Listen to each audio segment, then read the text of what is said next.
had a refreshing break.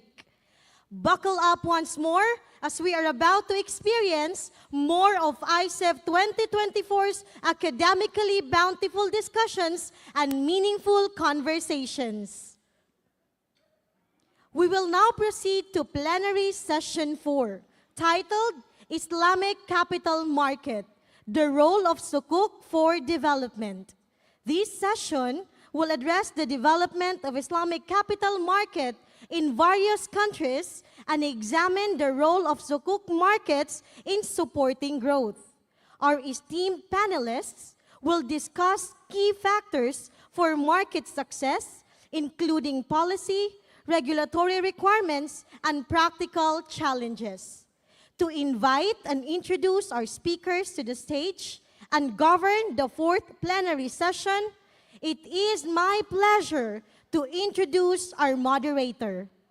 He is a certified public accountant by profession and a doctor of public administration.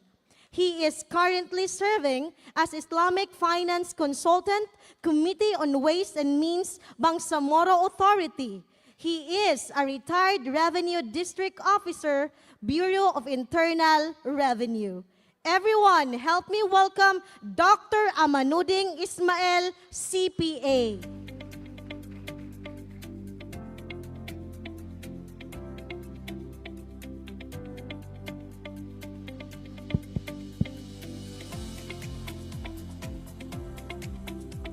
Okay, so sa ulitin po, maraming salamat po sa inyong malakas at masigabaw na palakpakan.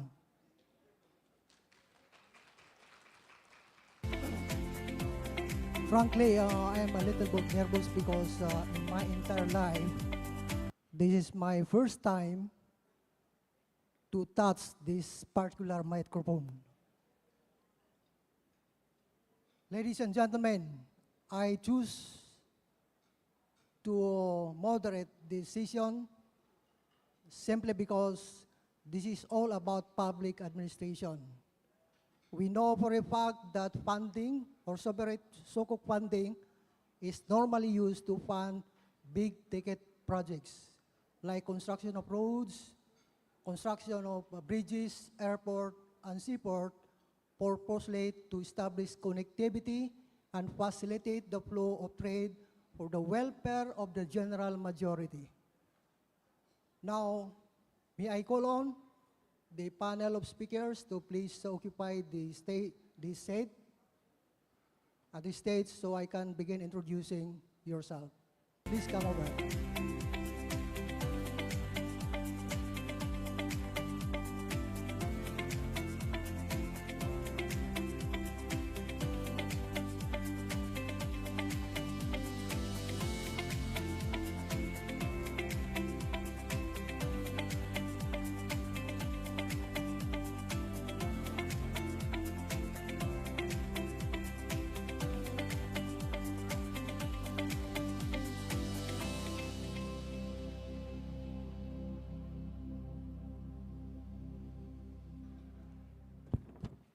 Bismillahirrahmanirrahim. Assalamualaikum warahmatullahi ta'ala wa barakatuh.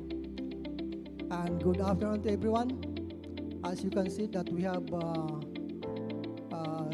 two gentle ladies and two gentlemen, each representing the respective countries. We have Brunei Darussalam, Indonesia, Malaysia, and of course Philippines. And of course, I welcome everyone to this session. The title of this session, Islamic Capital Market, the Role of Sukuk for Development.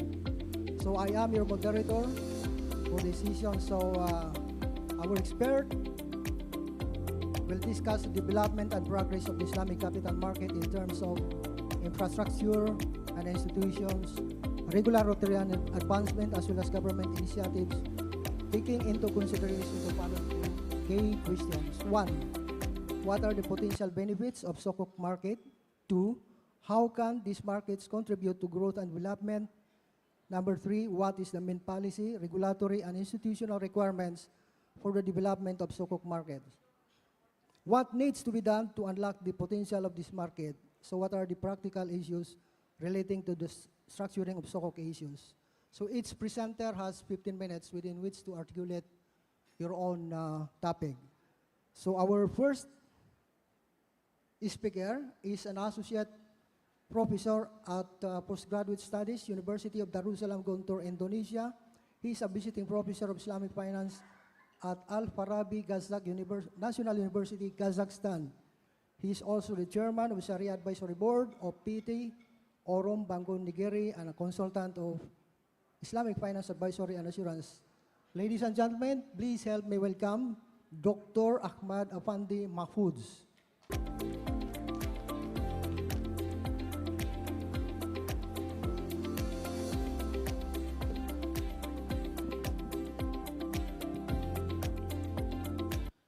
Bismillahirrahmanirrahim.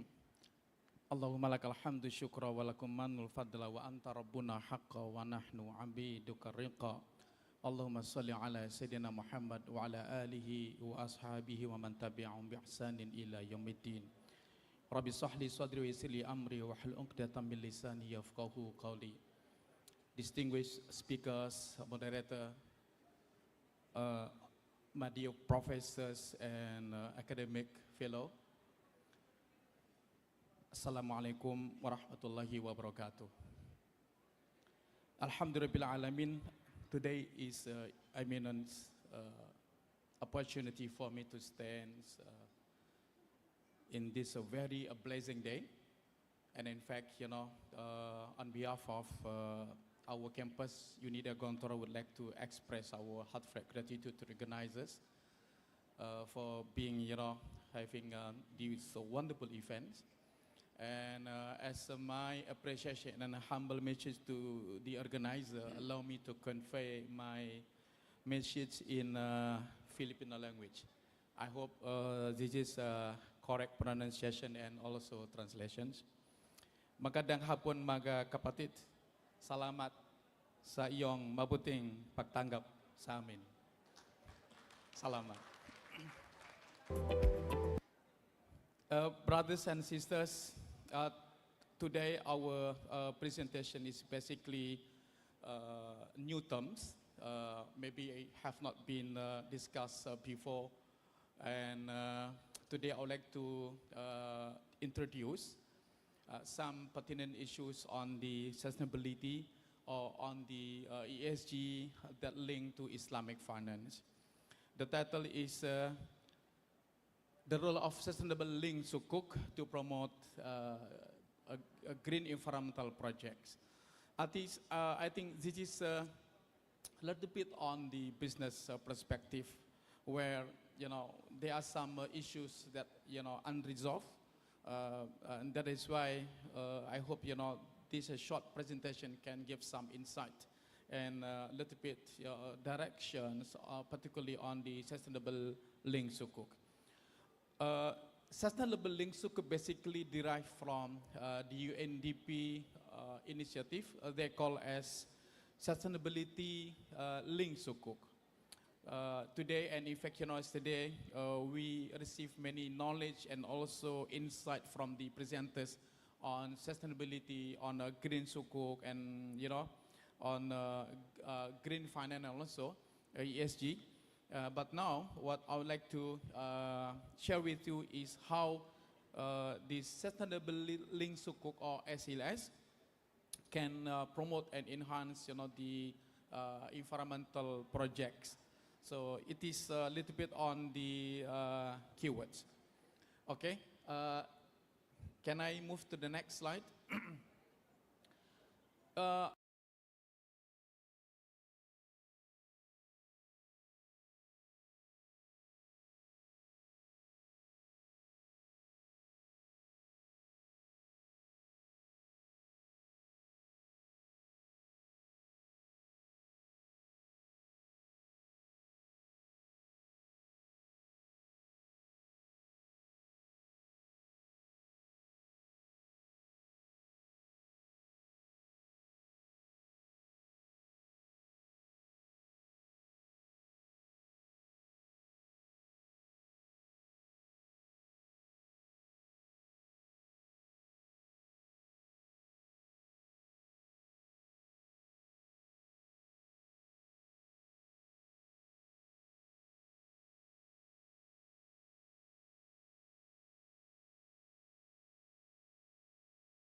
volume of transaction and also the issuance of green sukuk. You can see here, okay, from 2017 until 2018, even until 2019, right before COVID hit, many countries. So we can see here how was the remarkable growth in terms of the transaction of sukuk for this purpose. But look at, what happened during the COVID outbreak. We can see in 2020 and 2021, it was very, I can say, sluggish growth for sukuk, okay, for the purpose of sustainability or environmental issues. This shows actually how there was a lacking of funds in order to finance the environmental projects. There was a huge lacking of fund, not only in a domestic sukuk, but also in a global sukuk. And as see that, after COVID-19, we can see, there were many climate change issues, many environmental issues. In fact, I think in Philippines also, we had some, issues of floods, landslides, okay, and many other. In Indonesia also, we have volcanoes, many other incidents due to the, how they say, environmental issues. So people now talking about the solution.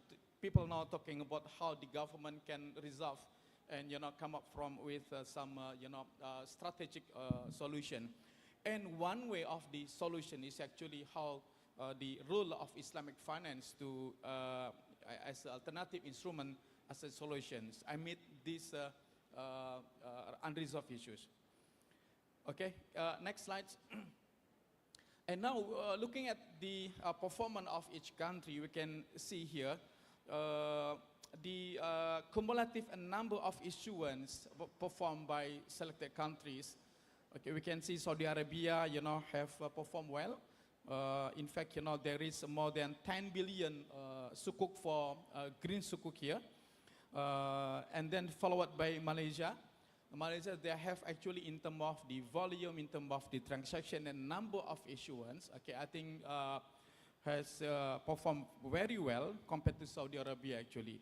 In Indonesia, the first green sukuk actually was launched in 2018, and in fact it was the largest sukuk issuance, green sukuk issuance, I mean the sovereign sukuk issuance, and then followed by UAE.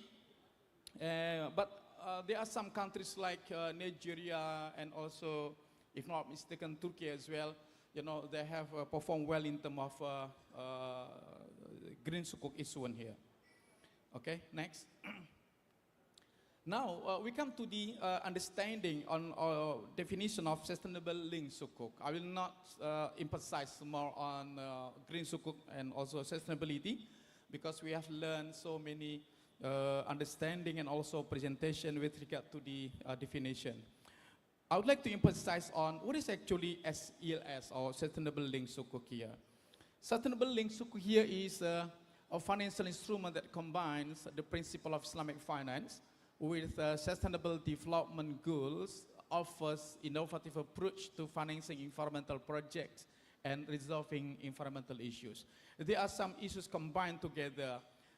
Number one, and then the second one here is not only about the environmental issue that can be financed through this sukuk issuance, but also ESG, environmental social governance, where under UNDP we have 17 goals, 17 cluster, including the hunger, the poverty, and then the watering system and many other issues. So the use of the proceeds from the sukuk for sustainable linked sukuk is actually to cater the needs that is in line with the UNDP initiative, like I mentioned before, under 17 goals. Okay, I will discuss more a little bit on sustainable sukuk. Can we have another slide? I mean, next. Okay. So, sustainability-linked sukuks mobilize capital support the issue with improve environmental, social, and governance performance. So here we have the keywords social aspect, we have an environmental aspect, we have a governance performance. With regard to this, I think there are many issues. We are talking about the standard, we are talking about the benchmark, We are talking about the KPI of the issuers. We are talking about the governance, the reporting, the disclosure of reporting standard for the issuers, and many other issues actually. So we combine together, and this is how the role of sustainable link sukuk for environmental issues. And then the second one here, incentivize the pursuit of sustainability target by time pricing. I think this is the responsibility of the governments to give some subsidies, incentive in the form of tax reduction, for example, and many other things, because this become the burden of the issuer whenever there is an increase in terms of the cost of fund of the issuer. And then the third one is the pre-agreed sustainability link target, or what we call it as SPT. Again, this is another issue, and also another challenge of the issuer to have the SPT here, or sustainability performance targets. Usually this set by the governments, and then the issuer, if it is in line with their SPTs, and of course the government will give some certain reduction in the tax, for example, or maybe any other rewards from the government. And then number 4 is KPI. KPI also, of course, I believe there are some KPIs, different, okay, with regard to the jurisdiction, for example, in Asia compared to Europe, for example. And of course, this is a very common issues. But again, because we are linking this KPI and also SPT to the environmental project, then the local governments is a very responsible in order to set what is actually the desired KPI and also SPT here. So the role of government in terms of SLS or sustainability linked sukuk is very critical.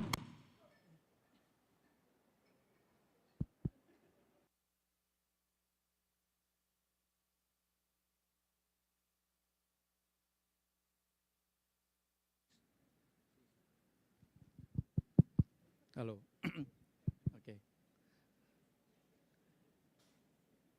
All right. Let me continue. Quite a little bit shock and surprises. Yeah. Luckily, I don't have a heart attack. This is. Otherwise, you guys are responsible.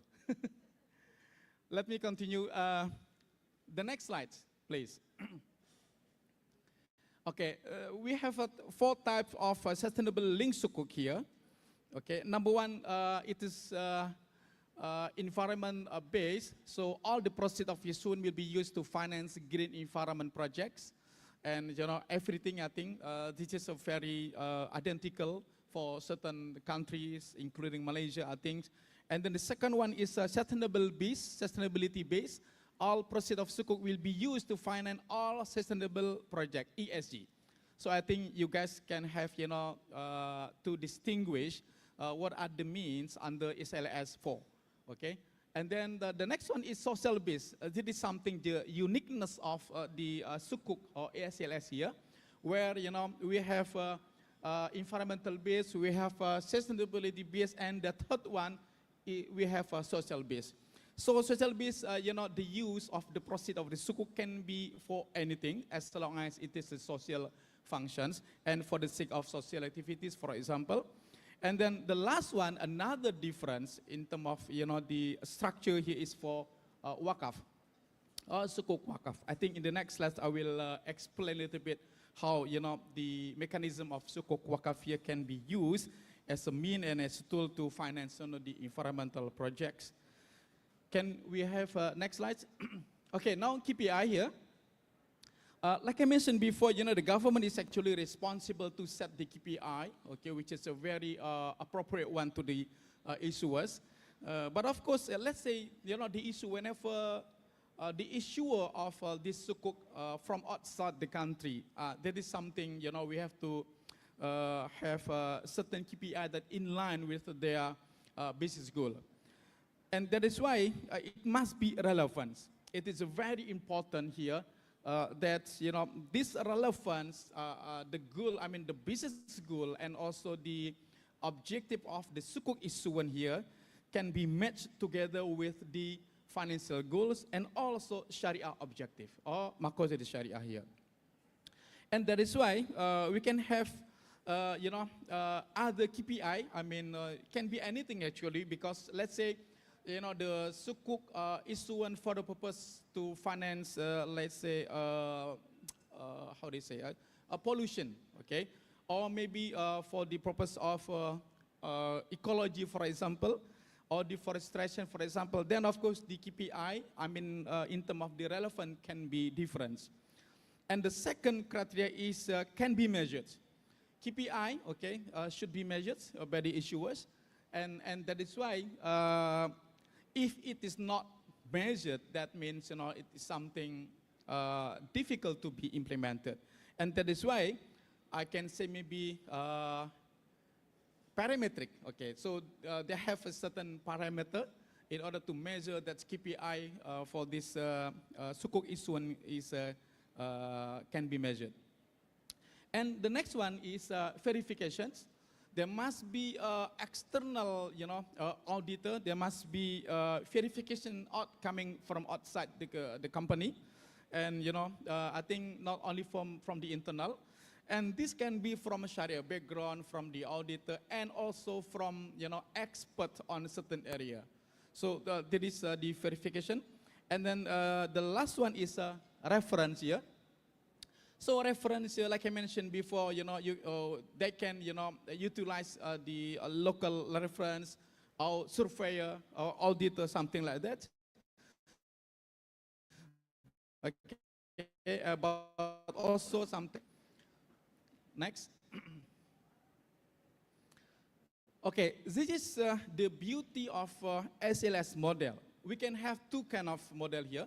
Number one is the business model, which is, the objective is to pursue the commercial aspect. And then the second one is the social aspect. Later on, I think after this slide here. Now, with the business model here, I think it's very easy to understand if we link with the platform provider. So we can just, imagine the type of issuance, can be from two types. Number one is crowdfunding, okay? Like the slide here, I assume this is a crowdfunding, process for the issuance of sukuk. And then the second one is the normal issuance, like, the company which is listed under stock exchange. But, I would like to give the example on the business model coming from the crowdfunding, where we have three parties here. On the left side is the issue of a green project. In the middle is actually the platform provider, and then on the right side is the investor. So, in terms of the structure of the contract, I think it depends. Okay, it can be mudharabah, sukuk, it can be ijara, it can be syuraka. Okay, it depends on the type of the business. And then the second one, can I have the next one? Next slide. Okay, now is the business model. I mean, this is for social aspect, where Wakaf, involved in this particular issuance. So I think, I believe, we understand fully on how the role of Wakaf is served, because Wakaf means, with regard to the sukuk, it is not tradable, and of course, should be aimed, okay, for the purpose of social benefit. So the investor, what the benefit they can have is actually the reward from Allah subhanahu wa ta'ala. And of course, there will be more expansion of the project for the purpose of social activities and also for the purpose of ummah. Okay, let's say the government would like to have a, school project or bridge or whatever it is, then they can use and raise the fund from the Wakaf. Okay, next. I think I will skip this one because this is, too academic sense. But I want just to emphasize on the previous literatures on green finance and also on the sustainable of natural resources, where none of these literatures emphasize and conducted the research on sustainable link sukuk. So that's, I consider it is something like, novelty or originality of this topic. Okay, next. Now, what is actually the main role here? Okay, it is in line with the title of this presentation. Number one is promoting green infrastructure projects. Okay, like I mentioned before, we have 4 types of sustainable linked sukuk here, and this LAS can facilitate funding for green infrastructure projects. Okay, like anything. Okay, and then the second one is to encourage sustainable practices, not only just the practice, but of course also the literacy and so on. And the next one is for the purpose of conservative efforts. You have Okay. 1 minute, sir. 1 minute. 1 minute, okay. And then some key features here, okay. We have, like I mentioned before, the uniqueness of the sukuk issuance. It depends on the Sharia committee, for example, whether it is, useful for sukuk issuance to use mudharaba or ijara, okay. And then the concept and practice also will be different, like I mentioned before in the slides, where you have some differences in terms of the sukuk issuance here. And then also the use of the proceeds. There are many, many types of, the use of the proceeds here, not only for environmental issues, but also for other social aspects. And also the implication, of course, there must be implications. And next slide. This is the benefit of sustainable sukuk. Okay, we can promote the green investment and attract the investors. Okay, I think that is the dire problem of the green sukuk is to get the investor as many as possible. And then next, just a quick slide. Okay, and then the opportunities for growth here, there are many actually. Where actually I have 3 only points. Number one is integration of environmental goods, and then innovation in the green financial instruments. We can leverage, this innovation with technology, with AI, with Internet of Things, or many other aspects. And the last slide, I think. Now the conclusions. Okay, the conclusion I think is a very imperative for the government to know, as whether this initiative for environmental can use, SLS, a sustainability linked sukuk here.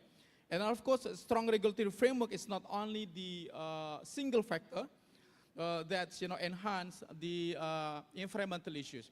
KPI and SPT are key elements to measure. Okay, I think the issuer is a very fluent in terms of this KPI and SPT. And the last one is the fatwa.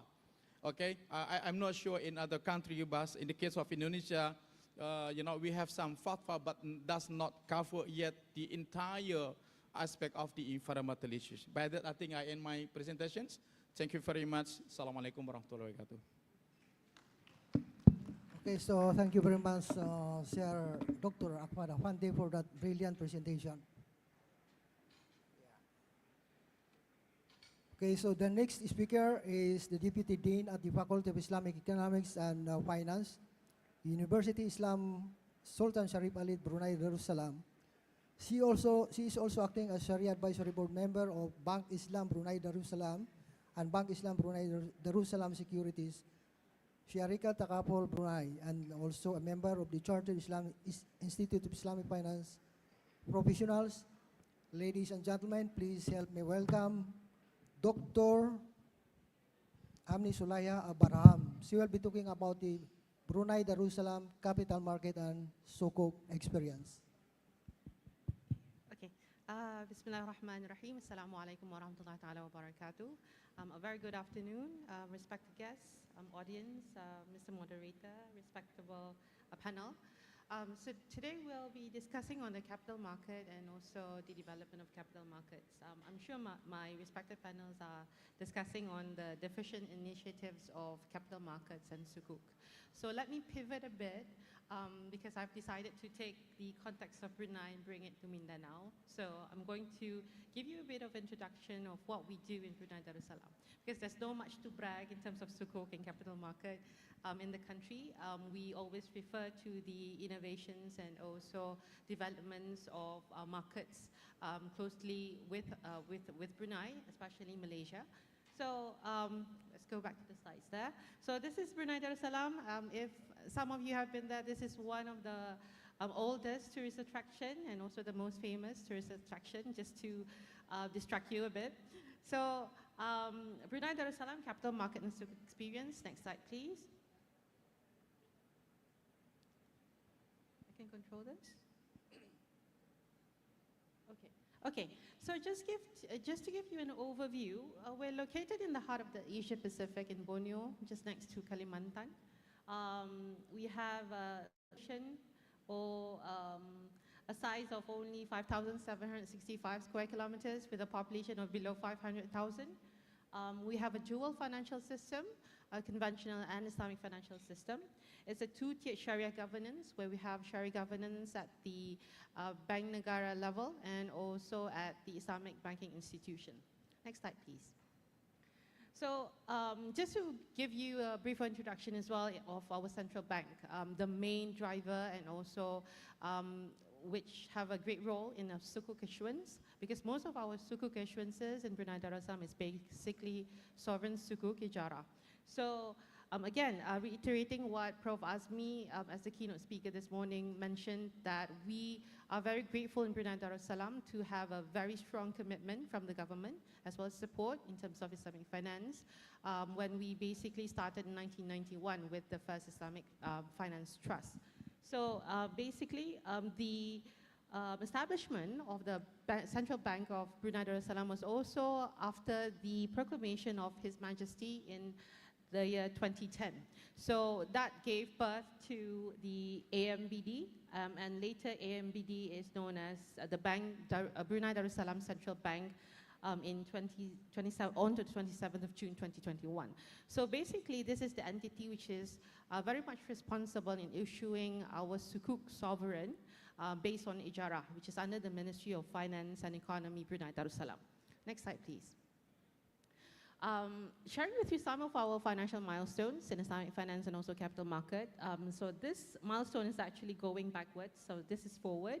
If you can actually see, we first started with sukuk ijara and short-term government sukuk in 2006 and further in 2013. So it's still quite new. We don't have our own exchange as of yet, but most of our sukuk are sovereign sukuk, as being mentioned. Next slide, please. So you can actually see the first establishment of permanent type was in 1991, and it was only back then afterwards that we have several other banks like IBB and also IDBB, which later joined together to become one merger. So just to give you a brief understanding, we only have one Islamic bank at Brunei serving the population. So next slide, please. Okay, so this is an overview of the financial system as of quarter 3, 2024. So you can actually see, because of the dual financial system, we have conventional and also Sharia compliant assets here. 57.9% for the Sharia compliant percentage, where it is being contributed by one Islamic bank, one Islamic trust fund, one Islamic finance company. So we have 4 takaful operators. So basically in Brunei, we have in a total of 8 banks, 1 Islamic bank, 7 conventional banks, 3 are international, 3 regional, and also 1 is domestic. Next slide, please.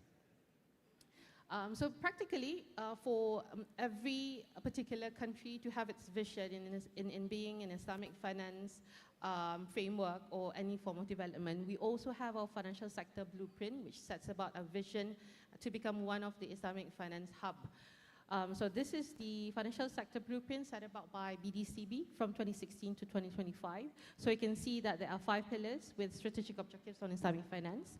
Basically, a very strong Sharia governance is crucial and instrumental, particularly in assessing whether we are engaging in any form of Sharia compliance, securities of Islamic banking matters.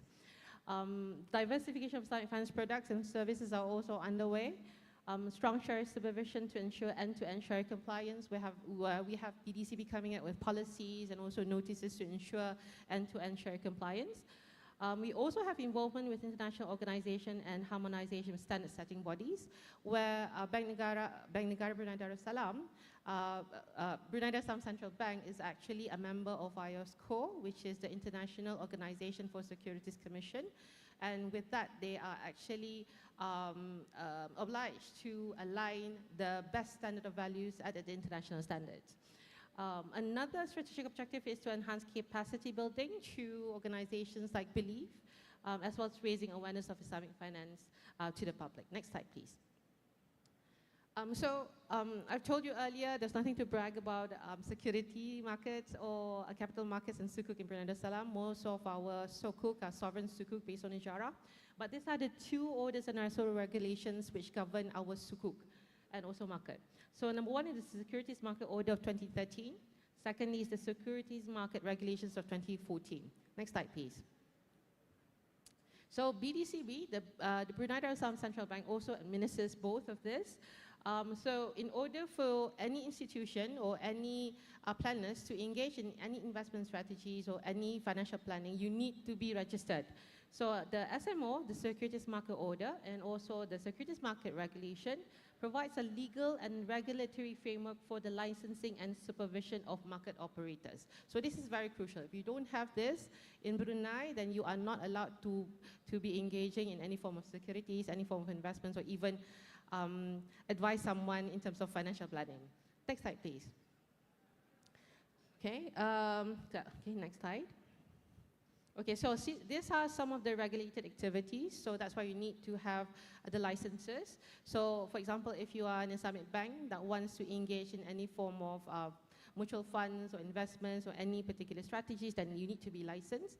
And your personnel who is handling that particular portfolio would also need to get licensed. So these are the regulated activities under those orders and also regulations. Next slide, please. The financial requirements and fees that we have in accordance to undergoing those investments and securities. Next one. Okay, so this is the Islamic capital markets in Q1 of 2024.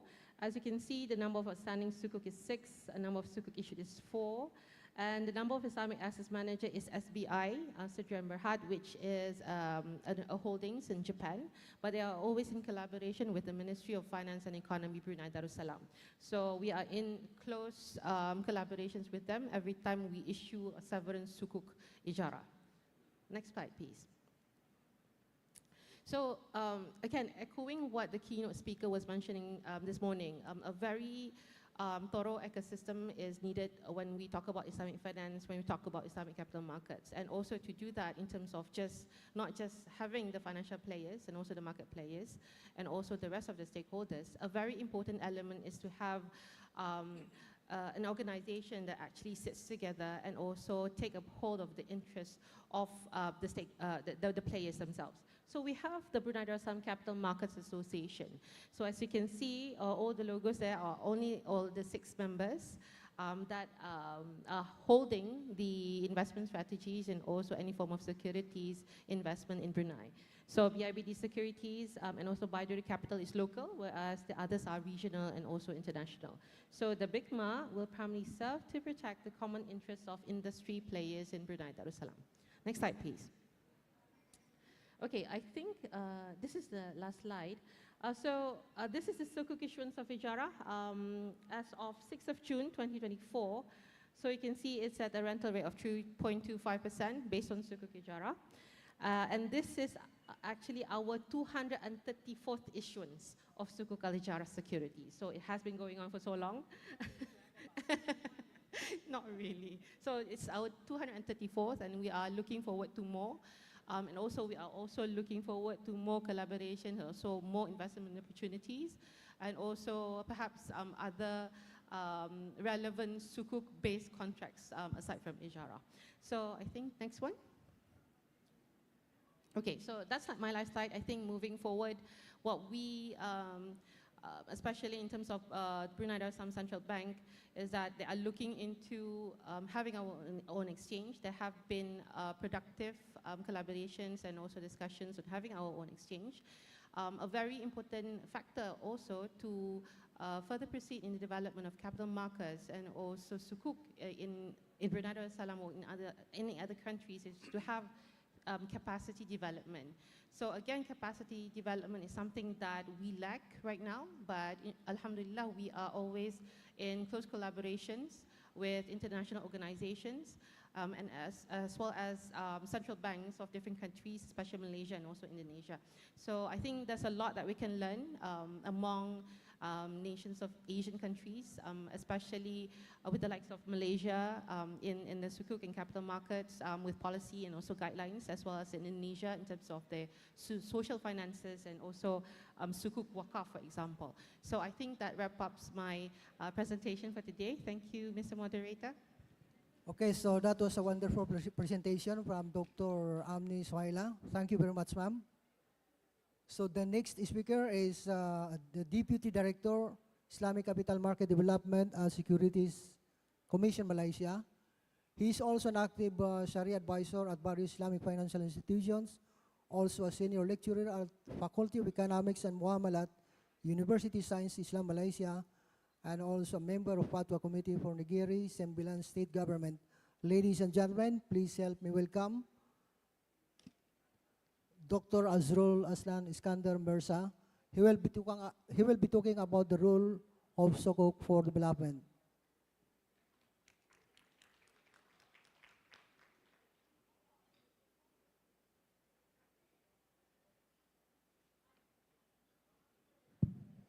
Bismillahirrahmanirrahim. Assalamualaikum warahmatullahi wabarakatuh. Alhamdulillah wassalatu wassalamu ala Rasulillah.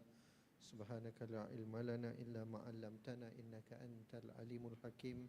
Wala hawla wala quwata illa billahil aliyil azim. Moderator, our esteemed speakers, brothers, sisters, ladies and gentlemen, it is both an honor and a privilege to stand before you today in this esteemed conference. Allow me to begin to extend my gratitude to organizers on this remarkable conference. Your contribution, your vision, your dedication have brought us together in this region, particularly in this place, a land rich with history, resilience, and enduring pursuit of peace. For me, this conference is unique and commendable, not merely because of this is Islamic Finance Conference, but I think it has a values of justice, morality, and most important, it resonates deeply with the essence of peace, as we can see and with the Bangsa Moro during the opening ceremony yesterday. Inshallah, my presentation today is to look forward on the role of Sukuk for the development, and of course, as been presented by our esteemed panelists just now, actually, Sukuk is one of another instrument that we can use other than financing, especially for the entities, big entities, if they don't have the access to the financing through the banks, actually they can call and issue a Sukuk or instrument to get the funding. And this funding comes from the investors, especially those who have the surplus. And this is the cycle of economy, as we all know, and this is part of the financial system that we have developed before. It's not as sexy as in banking. We talk about Islamic finance, most of the part that we discuss about is all about banking. But I think capital market, we have a lot more to be explored, especially in the instrument like the fixed income, especially in the equity markets, the securities market. All these are the opportunities to also embrace Islamic finance in our nation. Ladies and gentlemen, let's take a look at the Malaysian Islamic capital market growth and achievement over the years. Actually, we started quite late as compared to the banking. Banking in Malaysia started 1983, whilst for Islamic capital market, we started around 1993, around 10 years after that. But surprisingly, when we established Islamic capital market in year 2000, around 7 years after that, we already surpassed the conventional market. Meaning to say that if you take a look at the total capital market asset and we take a look at the what achieved by the Islamic capital market, we already surpassed the conventional since 2000, and the growth is around 8.5% a year, around for the 26 years capital average growth for the Islamic capital market. Not only looking into the Islamic capital market, if we deep dive into the certain part of it. We are the global leaders in Sukuk. We talk about we're leading jurisdiction in Islamic fund industry. We rank in the GIFT index as well. We rank in IFDI for 10 consecutive years. So this is part of a remarkable achievement for Islamic capital market, because this part, for example, if we can go to the next slides, we talk about few functions of it. For example, Sukuk, Islamic capital market size, Islamic capital market represents 63.8%, whilst for the convention is only 36%. For the Sukuk market, we represent 63%. For the equity market, 64% of the market capitalization in the public listed company is Sharia compliant. For example, in the Bursa Malaysia, we have more than 1,000 public listed company, and almost 80% of the public listed company is Sharia compliant. So this is contributing into the development of Islamic capital market. And probably you may ask, what is the success factor of this achievement? Not only in this Islamic capital market, we can see the data through the Islamic banking is also almost the same. And I can divide the success factor into two. Number one is all about the awareness. Awareness actually is the most important. When we come here to this Islamic Finance Conference, I think education and awareness is the most important part. I used to be a academician. Prior joining Securities Commission, I was a lecturer for 12 years in USIM. And I think education is most important part, because with this education, we can continuously develop this market industry, and we can supply all the people in this particular industry. So that is why I think the most success factor is actually awareness. If you take a look at the Malaysia independence 1957, go back, 1957 we still don't have Islamic bank, we still don't have Islamic finance, and the discussion of Islam during that time is very limited. Normally Muslim during independence, because we have 400 years under the colonialism. Jadi, because of that, 400 years under the colony of British, we have the Portuguese, we have the Dutch, all these are the colony. We almost lost our religion. But during the independence 1957, we only talk Islam about three things. First, during we born. When the person born, then we talk about Islam. Give the name as Muslim, and call the muazzin to give the azans to the baby. And then that's it. Come the next stage, when the people want to get, the Muslim want to get married, then they call for imam, go for the witness, for the ceremony, and then they leave Islam. And the last part of Islam in their life, actually, when the person died.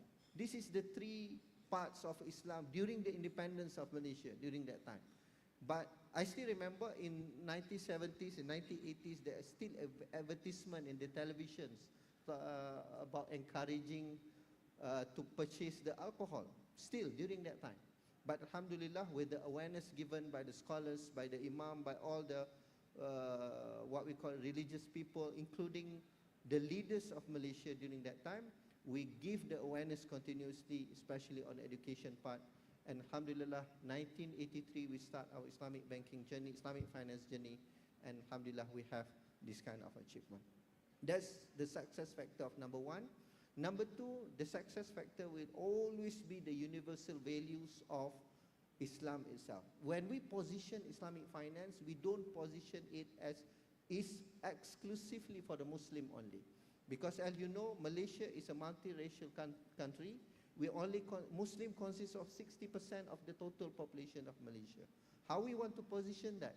We must position Islamic finance as a values, universal value. We talk about the justice, we talk about ethics, morality in our discussion, so that narrative gives some contributions to our industry, Islamic finance, where non-Muslims also participating.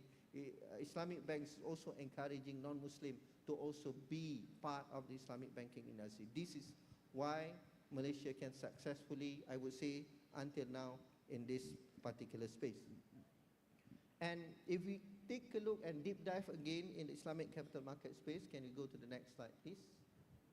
Okay, this is the evolutions of the Malaysian sukuk market. I think from 2000 and 2001 and 2010, the focus on the sukuk market is to build a foundation. Of course, during that time, the objective of issuing any instrument of sukuk is about four things. Number one is to make sure that the people's avoiding the usury, the riba, which is prohibited by the God.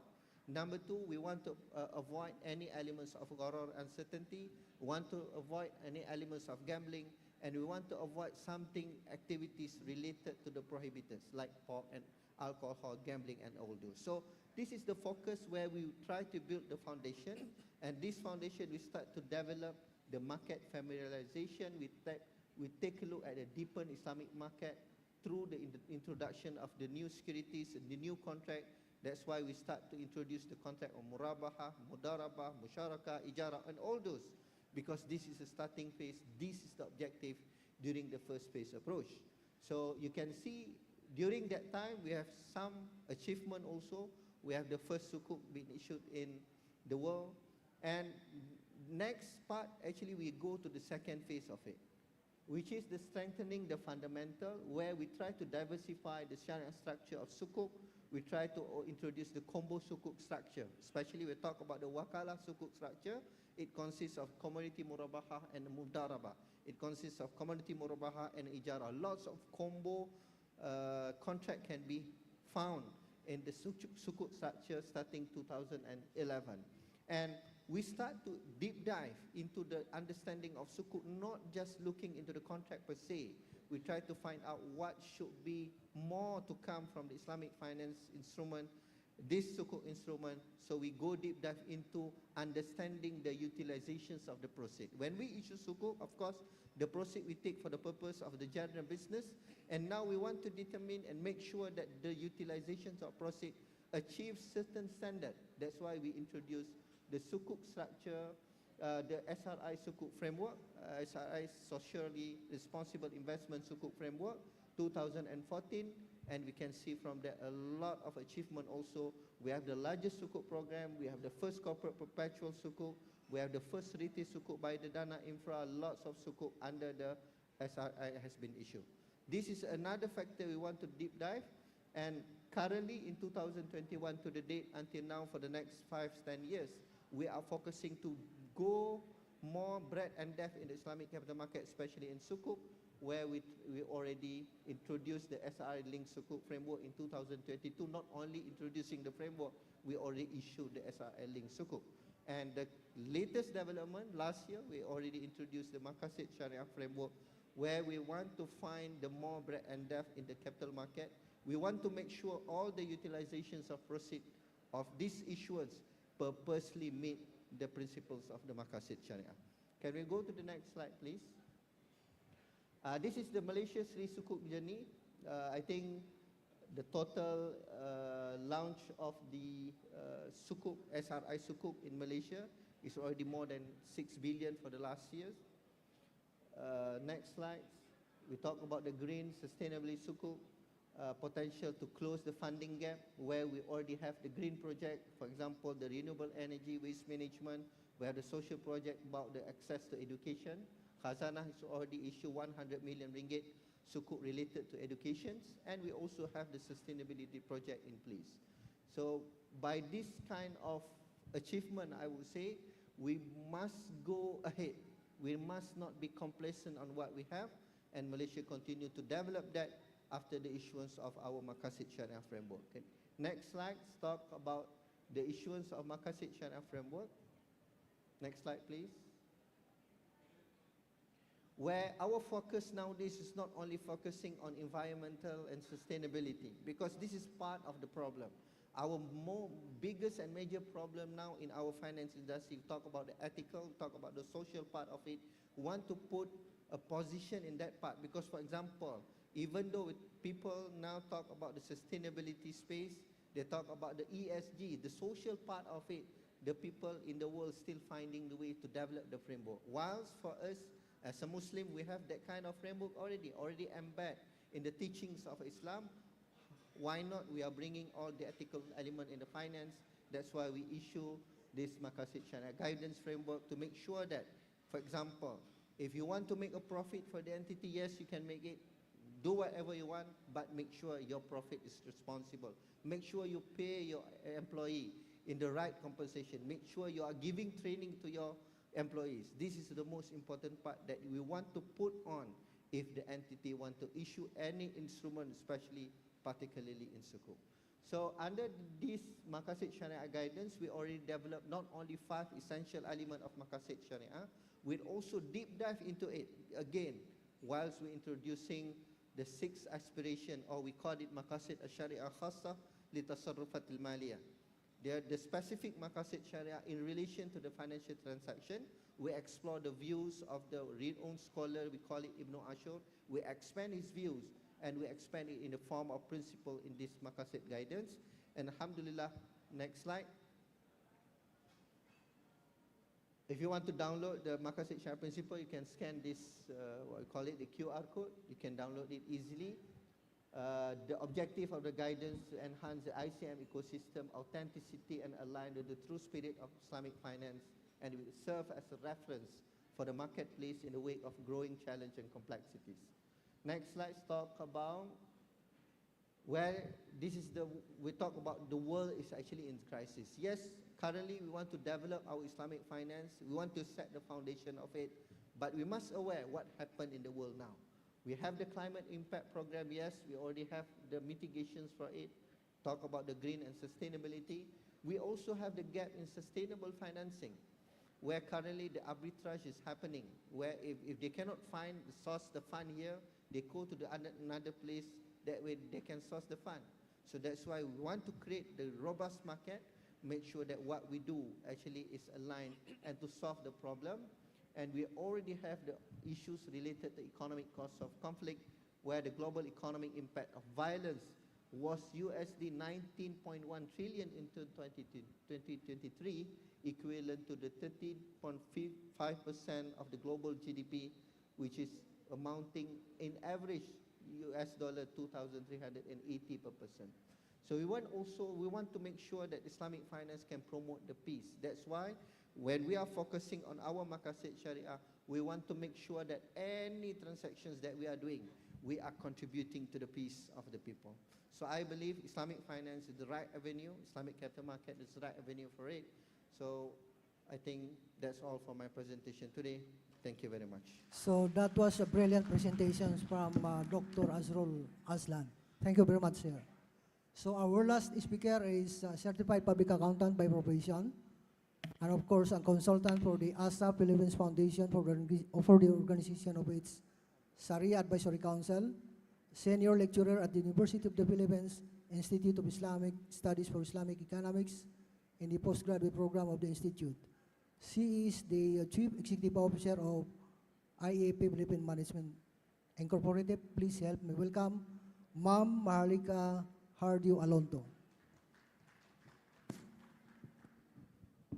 Bismillahirrahmanirrahim. Assalamualaikum warahmatullahi wabarakatuh. Mayong hapon sa tanan, because we're in Cagayan de Oro. I was born and raised here. So this is my hometown, alhamdulillah. Thank you for the Mindanao State University for inviting me over. I'll just share a tidbit. Probably in 2010, when I was still with Amana Islamic Bank, we were invited in a sukuk session by one of the international banks who was looking at sukuk then. And I remember distinctly feeling that inshallah one day, the Philippines will have the capacity and the avenue to talk about sukuk development in our country. So that has come. And that's my presentation today. So it's a tall order that I'm coming after Malaysia. Brunei, our friend from Brunei said, oh, we don't have much, but they've already issued 200 plus.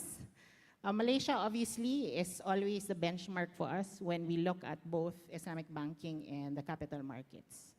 Okay, so can I see the slides? Next slide, please. So my presentation will be in 4 parts. I'll talk to you about the regulations about sukuk in the Philippines. I'll also talk about the ROP sukuk, Republic of the Philippines sukuk, which is a maiden sukuk issuance of the country. And then I'll talk about the meat of the discussion, which is sukuk towards economic development. So what are the studies that you see that are in support of it? And then how do we correlate sukuk to economic development? And then lastly, what are the ways moving forward for the Philippines in its future sukuk issuances? Next slide. So in the Philippines, when you talk about sukuk, there's really no legal or regulatory framework specific to sukuk issuance. But that being said, there's also no prohibition for the entry of Sharia-compliant investments as long as they're compliant to the SRC, which is our SRO here, the Securities Regulations Code. So specific to that code, you go to Section 8, which mentions the requirement for any securities. So specifically and explicitly, it says that securities shall not be sold or offered for sale or distribution within the country without a registration statement that is duly filed and approved by the SEC. So, claro, no?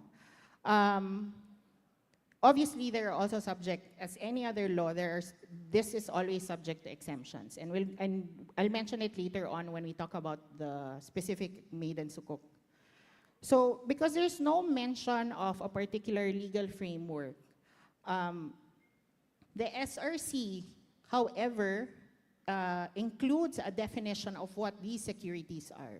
So if you look, and if you're already familiar with Islamic finance, that definition of securities actually includes asset-backed securities, investment contracts, certificates of interest or participation in a profit-sharing agreement, certificates of assignment, of participation, trust certificates, and obviously the very catch-all phrase of other instruments as may be future, determined by the SEC. Okay. So since there's no law, ano yung pinanghahawakan ng Pilipinas? We went to, before the maiden sukuk issuance, there are legal opinions that were sought, no, to be able to approve the sukuk for the Philippines. So we see two of opinions coming from the Department of Justice. So these were sought to affirm several concerns, no, prior to the sukuk maiden issuance. The first one, which is DOJ Opinion 12, speaks of three things. One is that Islamic financial principles and financing activities are recognized under the Philippine law. Two, so that means that sovereign sukuk issuance is allowed. Two, it is also of the opinion that sukuk are similar to conventional bonds in that both are evidence of indebtedness. So it mentioned that there's only difference in form. And then the last one is the affirmation of the legality of the underlying murabaha or tawarruk structure for the proposed, kasi 2022 ito eh. The next DOJ opinion came out, which is number 36 of the same year. It just supported DOJ Opinion 12 in the sense that it affirmed the legality of ijara and wakala arrangements for a sukuk issuance. So accordingly, the government, the Philippine government, is empowered to issue sukuk in following these opinions. No? So if you look at it, itong dalawang opinion, these two opinions sort of became the guidance or benchmark for a sovereign sukuk issuance. And it's really directly related to the type of structures that we saw, no, when the maiden sukuk issuance was made last year. I have to mention also RA 10, RA 11054, which is the BOL, because although it does not specifically mention sukuk, the fact, and this has been rehashed several times, that the establishment of the Sharia Supervisory Board is something that is truly a push towards the right strategies for an Islamic finance ecosystem in the Philippines. Next slide, please. So this is the picture of the ringing of the bell in Nasdaq Dubai when the maiden sukuk issuance is made. Okay, so it's our sukuk issuance is a 5.5-year dollar sovereign sukuk. This was listed in Nasdaq Dubai, so the term ends in 2029. It's worth $1 billion US. The profit rate is around 5.045%. It's oversubscribed 4.9 times. Ano ibig sabihin ng oversubscribe? So if you have one sukuk certificate, ang interested doon, 5.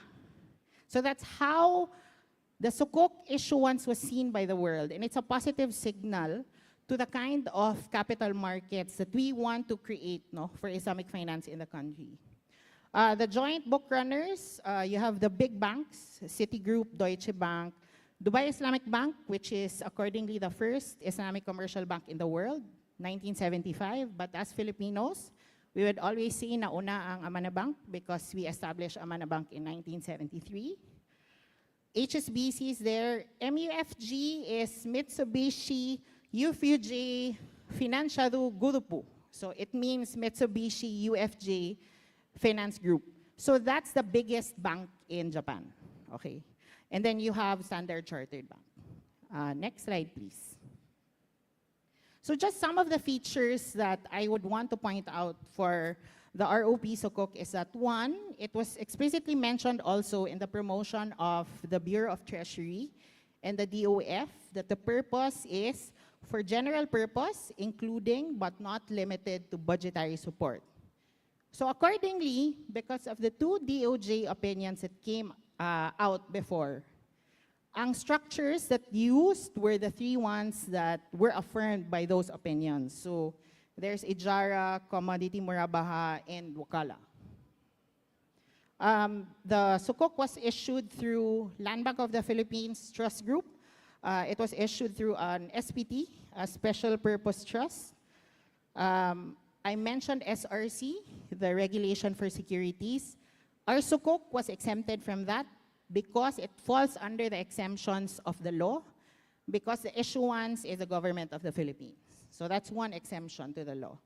The investment rating is investment grade, medium rating, moderate risk. So it has 3 ratings. So yung tatlong ratings agency, nagbigay sila ng ratings for it. And then particularly on the Sharia compliance representation, both representations were mentioned in the promotional material. So one is that Sukuk holders should conduct their own due diligence as to Sharia compliance of the issuance. And 2, the Republic of the Philippines, the SPT, which is the Land Bank, or the joint lead managers did not make any representation on Sharia compliance of the issuance. Okay, so next slide, please. Just to point out, this is the IFSI Stability Report 2023. And because of the volume of the $1 billion Sukuk, nilagay ang Pilipinas in the sphere of the entire global Sukuk sovereign issuance. This is the first time it happened because it's also a very significant issuance. I just like to point it out. And we contributed in the growth of the East Asia Pacific region on Sukuk issuance. Next slide, please. Okay, so let's go to Sukuk for economic development. These are some, if you look up at the internet or journals, you see many studies that supports the relation between Sukuk and economic development, okay? So just to point out, these are 4 of the ones that I found most recently, and they all across the board really mentions that the role of Sukuk financing endorses economic growth, okay? Next slide, please. So, what does it mean for us? When you look at the top 2 global regions with most outstanding Sukuk issuance in the previous year, they are also the top 2 in terms of the volume of Islamic banking. So, ano ibig sabihin nun? Kung meron kang Sukuk issuance, most likely, you also have a robust Islamic banking system. And what does it mean for us to have an Islamic banking system? It means that our society has high status of financial inclusion. And we know that financial inclusion is one of the objectives when we talk about economic development, okay? So very particular yan. I just pointed out the unbanked cities and municipalities in the Philippines. And around quarter of it comes from our beloved Bangsamoro region. So now that we're seeing more traction for Islamic finance, not just on Islamic banking, inshallah, we see the unbanked cities and municipalities there lessen, okay? We know that when you look at Sukuk, you are financing projects for public good. And that is a very big consideration because we've been talking about sustainability, we've been talking about SRIs, ESG. And really at the core of Islamic finance, we have an inherent factor, no? Without even looking at the theme of sustainability. Yung Makasid Sharia natin, those strategies And we always look at Malaysia for all these directional strategies for us as well, especially that we're still starting on our Islamic capital market. When you have sukuk, it's also an enhancement of the profile of our markets. So it's a strong symbol to the world that we're ready to do business, not just in the conventional sense, because when you look at our banking sector, for a very long time, our Bangko Sentral has always been recognized in the world. Now it's really heartwarming when you see reports of Islamic finance, reports all over the world. Nakalagay na si Pilipinas. And I've been in this industry probably for almost 15 years naman. No? And when I started, you really struggle with the idea of where this is going. So for us to actually see sukuk now and definitely look at it towards the direction for economic development is a very welcome thought. So I leave you with the ways moving forward. Definitely, a regulatory framework should be in place. It's something that we would require and welcome. A regulatory framework is not just about a clarity of the laws, what underlines our enforceability, taxation issues, but it encourages private sector participation. Now we're okay because it's a sovereign sukuk. The government can do many things in terms of policies, existing frameworks, but we want private sector participation. That's why a regulatory framework is needed, okay? The interface between existing legal framework and Sharia principles is also very important. We don't want to wait when everything is done in terms of policy. We want to move with whatever momentum we can have. So that is the reason why we have to work with what we still have, okay? Sharia governance and disclosures, very basic. When you deal with Islamic finance, these are two very important components. Transparency is key. You cannot monitor and evaluate without being transparent, okay? Makasid Sharia was mentioned several times. So it is the hope that the future issuances embody this, the intended outcome of why we are issuing sukuk in the first place. I think that's a very crucial consideration. Improvement of our financial inclusion status. We've seen that those with very high sukuk issuances have very good Islamic banking sectors. And with our financial exclusion status, I think that is a challenge for us. So it's a good objective to still look at financial inclusion, even when we're talking about the bigger sector for Islamic finance. Tax neutrality, this has been mentioned by Attorney Arifa of the BSP that they're working on, and it's still a welcome consideration for us, even for sukuk.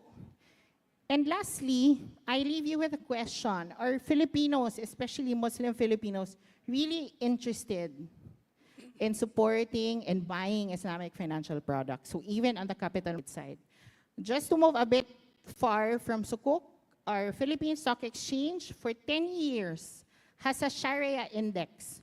So our co-panelists here mentioned they have 1,000 shares that around 80% are Sharia compliant. We have around 56 to 60. None are owned by Muslims. So it's an encouragement as well when you look at financial inclusion to move beyond the kind of business that we have and develop them into corporations. So inshallah, in our lifetime, makakita tayo ng levels of Ayala, no, that are coming from the Bangsamoro, because that's truly the participation that we want, okay? So I leave you with this last slide. Sorry, last slide. Next, please. There. These are my two favorite topics for sukuk in my class in UP, precisely because they're coming from the private sector and they're not big ticket items. So the first one is MedTech Diagnostic. It's around 76 million pesos in Maldives. Nagpagawa lang sila ng rehab center. That's a sukuk issuance. The other one is two sukuk issuances of Tarfin. It's from Turkey. It's an app for farmers. So they listed to help farmers get competitively priced farming implements. So I leave you with the thought na, yes, we want to gun for the big ticket items that really look at economic development on a bigger scale. But Sukuk doesn't need to be those. We can work with what we have. We can work with what we think we need as well. Okay? So I leave you with that because my time's up. Thank you very much. Maraming salamat. So that was a very enlightening presentation from Ma'am Alonto. Ma'am, thank you very much. Ladies and gentlemen, I think the four panel speakers would agree with me that there are several factors to consider before the issuance of the Sukuk. Number one of which is the tax regime of the country issuing the Sukuk. So in the case of the Philippine government, we have the tax neutrality provision. However, there is a little bit problem on that. This is about the domestic issuance of Sukuk. So if the government would issue Sukuk, it depends on the purpose. If the purpose of obtaining funding out of the Sukuk issuance is to support or to build infrastructure projects, then that is purely governmental function. And therefore, the transfer of assets from the originator to this PB is tax exempt. However, if the purpose of the fund coming from this Sukuk issuance is to support projects that will earn profit, then it is proprietary function. So if it is a proprietary function, then it's the transfer of assets from the originator to the SPB. When you are using the Murabaha contract, it's already subject to 6% withholding tax and 1.5% documentary stamp tax. So imagine if you are talking of 10 billion pesos at 6%, that's already 600 million plus 1.5%. It's very expensive. So if you are using other contract like Ijara, Istisna, Salam, Mudaraba, Musaraka, then that is purely tax exempt. Again, if the issuance of Sukuk is issued by the private sector, like corporation to fund projects for profit purposes, then there is a problem. If that originator will use the Murabaha contract, then it is really subject to 6% withholding tax. So I hope the central bank representative is here because you could bring this matter to the management of the Bureau of Internal Revenue to amend that recent issuance of the BIR, simply because issuance of Sukuk cannot compete with the conventional bond if we follow that. So ladies and gentlemen, earlier I received 4 questions intended for the 4 panel of speakers, but I still need one from the audience. So for the first speaker, the question is about green Sukuk. So some key problems associated with green Sukuk include a lack of clear definition and standardized criteria for green projects, and difficulty in identifying eligible green assets. Can you cite potential solutions to address these challenges? Thank you for the question. I think this is a very important question, particularly for the government and also the issuers. What I can say, number one, is about the standardizations, because standards are very important for the issuers in order to benchmark with the existing regulation, including fatwa. And a second one, why it is important also, for example, for the issuer outside the country, okay, because maybe the standard for the local jurisdiction can be different from the what you call other countries. And then the second one is about the how to increase, the local investor. I mean, to uplift the number of investor, if let's say the Sukuk, for the purpose of climate change or any environmental issues. I think, the issue on investors is everywhere. The issue can be found in every country. So that is why local investor is very important. And then the third one is about the Sharia perspective on certain issues, particularly for the green projects. For example, there was one issue and specializing in producing the guns or the weapons. You can imagine if, let's say, this weapon send and export to Israel, for example, right? So you can imagine, the purpose of, the use of the product. And this, I think those kind of thing can be, a global issue as well, whenever you don't have any remedy for this issue. I think that's all. Okay, thank you. So the next question is addressed to the second speaker. Ma'am Amni Suhaila, here is your question. Sukuk market has a number of features that have made it attractive to issuers and investors. Kindly mention some of these features.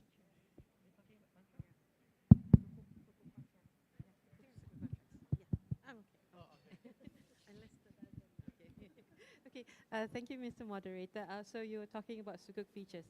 Okay, I think a lot of the features and also the contracts have been mentioned by all the panels today.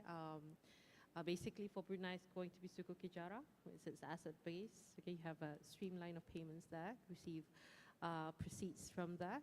You also have Sukuk Wakala. We also venture into Sukuk Wakala, one of the securities that I have mentioned just now. We have the IDBD securities going into Sukuk Wakala, coming up with Lion Global of Singapore. There are also Sukuk Istisna, for example. Sukuk Commodity Murabaha, which Dr. Azlan mentioned just now. And then we have Sukuk Istisna as well, okay, for project financing. So there's a lot of features and also contracts that we can actually use, depending on, number one, of course, the issuer, and also the possibility of the assets that you can attach with that particular contract. And I didn't get the other part of the question, Mr. Moderator? Yeah, the question is kindly mention some of these features. Okay. Okay, so those are the features that I've been mentioning. So it depends. Maybe one of the important factor when we talk about this contract is not just on the basis of using the Sharia-based contracts. I echo whatever that we haven't mentioned just now from Dr. Azlan, from Dr. Harpandi just now as well, that it needs to be end-to-end, okay? And so initially we started with a Sharia-based contract, whether it be Wakala, Ijara, or anything in between. And then for financing of something which is Sharia compliant, and to ensure that whatever proceeds that go is actually also Sharia compliant. So it's definitely end-to-end. So for this to happen, it needs to be from the issuer and also from the subscribers as well. Are your subscribers aware of this particular initiative that you are doing, whether it is going to have some social impact, or are they just wanting to invest and have some proceeds to keep for a rainy day?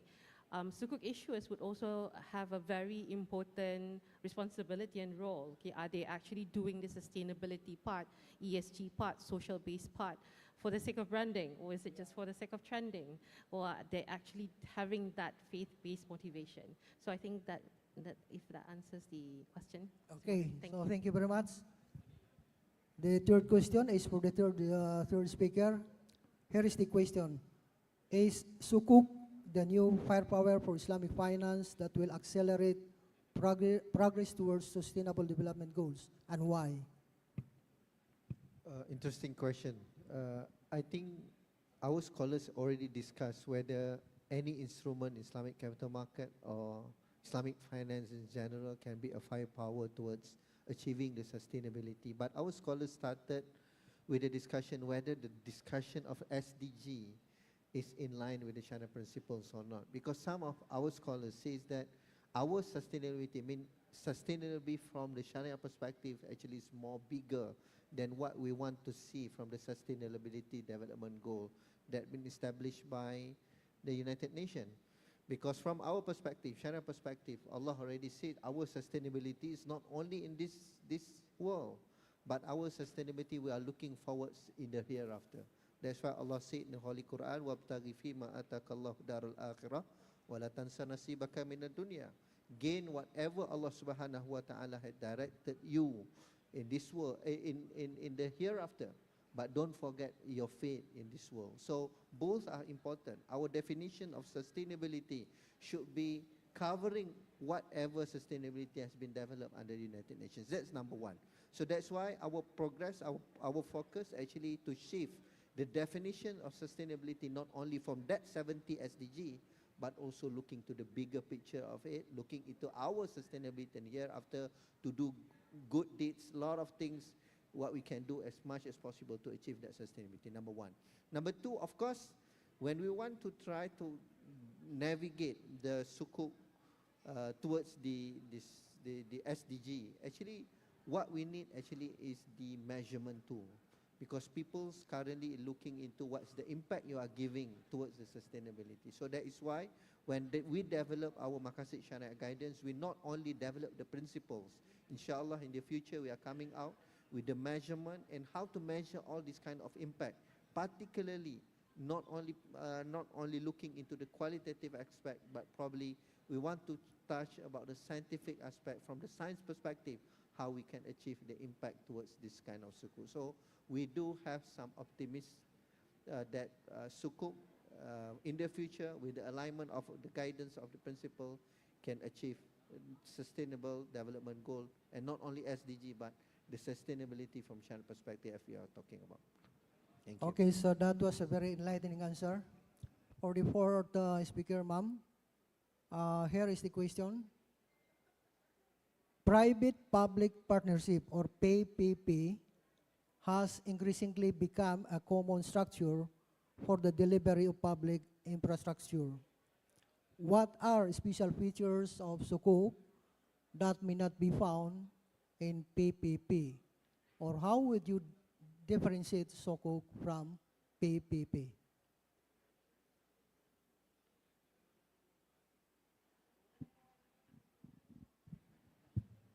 Okay, there. So I think Filipinos are familiar with PPP. So I think I'd like to define first what it is, right? When you say PPP, it's really structuring, and the very core of it is the allocation of responsibilities and risks. So the first step is usually an outline of the project into required outputs. So this is where you see those definition of responsibilities and risks when you look at viability, feasibility, based on the outline of outputs that are required. So those will determine the next step, if it's a go or no go. Now, the difference with sukuk is that, one, when you talk about PPP, it's usually big ticket items. You're talking about infrastructure projects in the billions of dollars or pesos, right? That's not necessarily required in sukuk. Most of PPP projects, because they usually use the mechanism of build, operate, transfer, will require a long-term process. That's also not required for sukuk. I think I've shown you the two examples earlier. There's a sukuk issuance that raised in 61 days and 120 days. So that's a very stark difference. Obviously, the commercial terms also that are used in PPP are not Sharia compliant. For sukuk, it has to be Sharia compliant. The underlying asset or project has to also be Sharia compliant. So for PPP, if especially in a country like the Philippines, we might build a commercial complex that has other facilities that are not permissible for Muslims. That's allowed under PPP. But for sukuk, that cannot be allowed. So the other part is that when you look at PPP, it's a risk transfer. The government is transferring the risk to the private sector, which are the ones that will build and operate it for a time, right? For sukuk, it's still risk sharing. The model is risk sharing. And lastly, the parties to a PPP is usually government and the private sector. For sukuk, that's also not a requirement. So I think those are the key differences when you talk about specifically PPP versus sukuk. Okay, so thank you. So anyone from the audience to have one question? Yeah, Sir Akram. Microphone, please.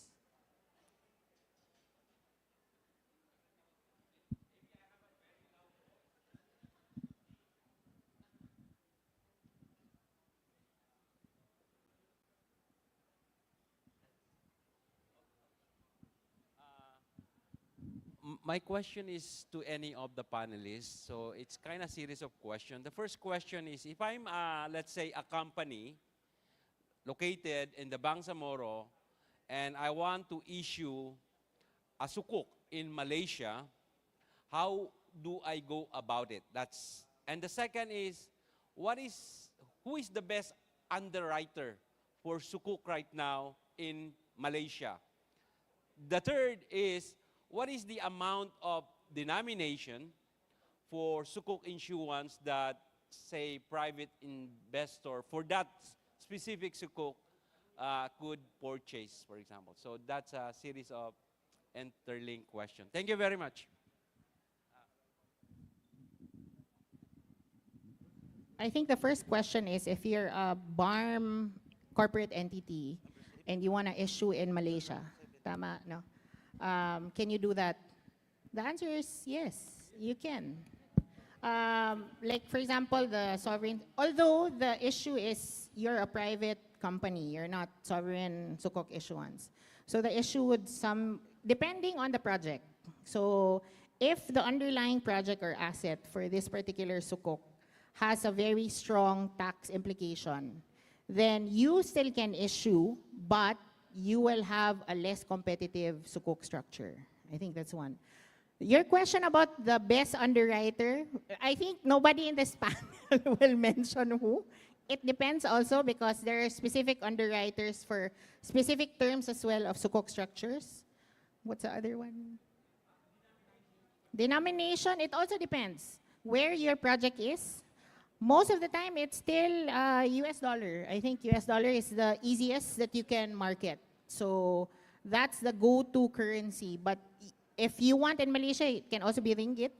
I think it can also be peso, but something to do with the structuring already of the foreign exchange implications to that.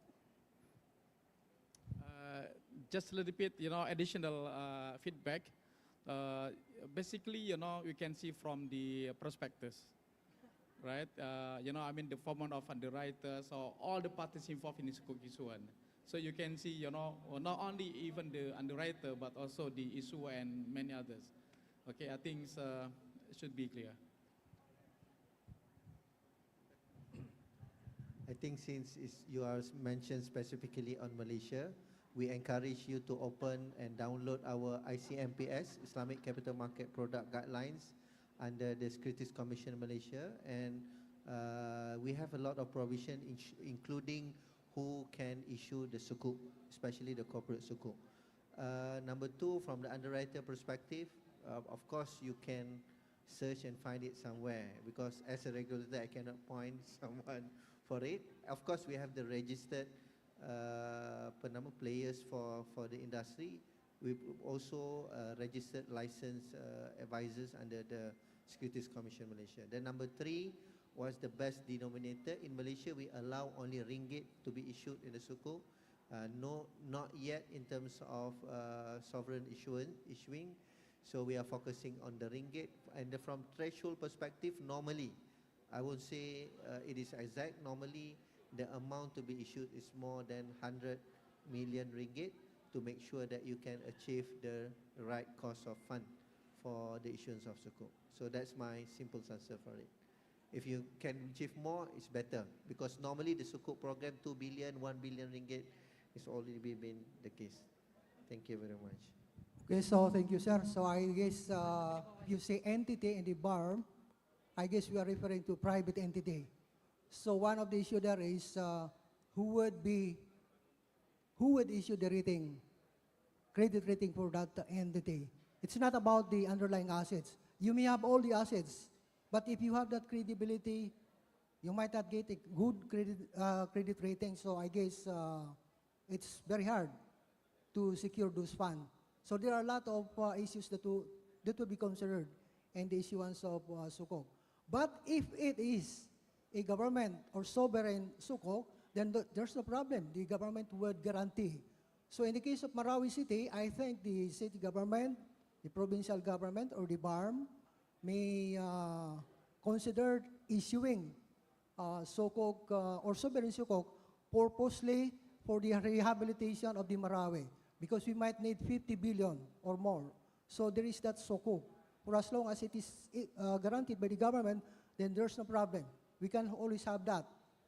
Just like what happens in Dubai when the government last year issued that sovereign sukuk. So, ladies and gentlemen, I think I would like to turn over this microphone to the MC. Thank you, Dr. Ismael, for your exceptional moderation of Plenary Session 4. To award our tokens and plaques of appreciation to our exemplary plenary speakers, may we call on stage the Vice Chancellor for Administration and Finance, Attorney Saaduddin Alawiya Jr., to be assisted by the AICIF President, Dr. Muhammad Azmi Umar, the Dean of the King Faisal Center for Islamic, Arabic, and Asian Studies, Dr. Abdul Kader M. Ayo, and the Dean of the College of Business Administration and Accountancy, Professor Sahraman Haji Latif.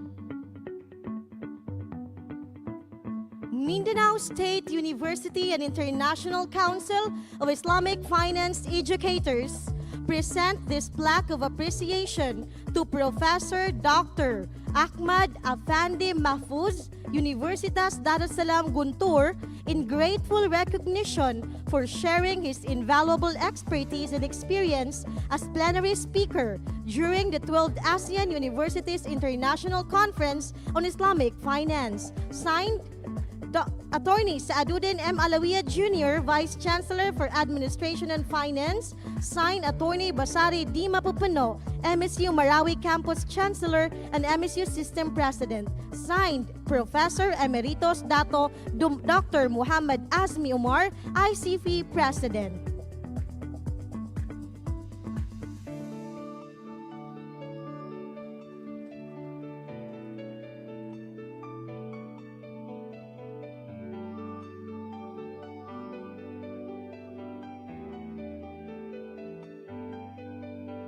With the same citation, this plaque is presented to Dr. Amni Suhaila Abarahan, University Islam Sultan Sharif Ali.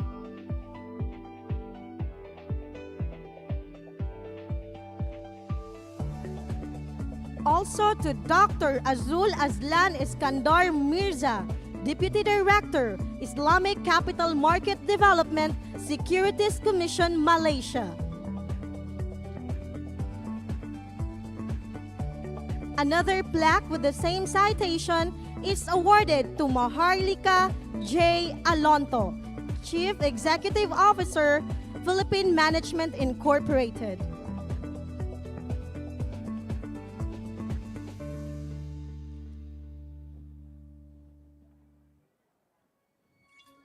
Let's give them once again a round of applause.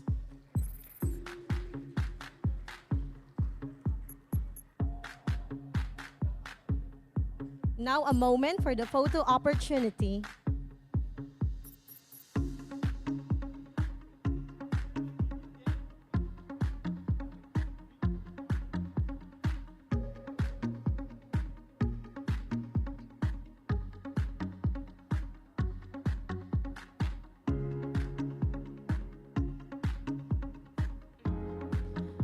Ladies and gentlemen, we now have the honor of welcoming the Minister of Ministry of Agriculture, Fisheries and Agrarian Reform and Chairperson for the Bangsamoro Autonomous Region in Muslim Mindanao Technical Working Group for Islamic Finance to deliver the next keynote address. He will share his perspectives on the current landscape and future directions for Islamic finance within the BARM region. Please join me in welcoming Dr. Muhammad S. Yaqub.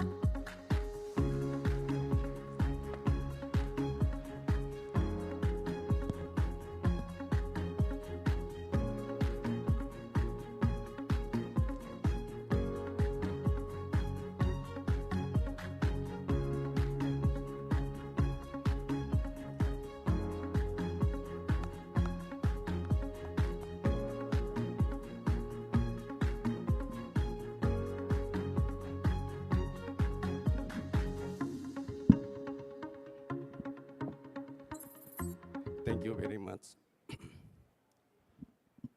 Bismillahirrahmanirrahim. Alhamdulillah.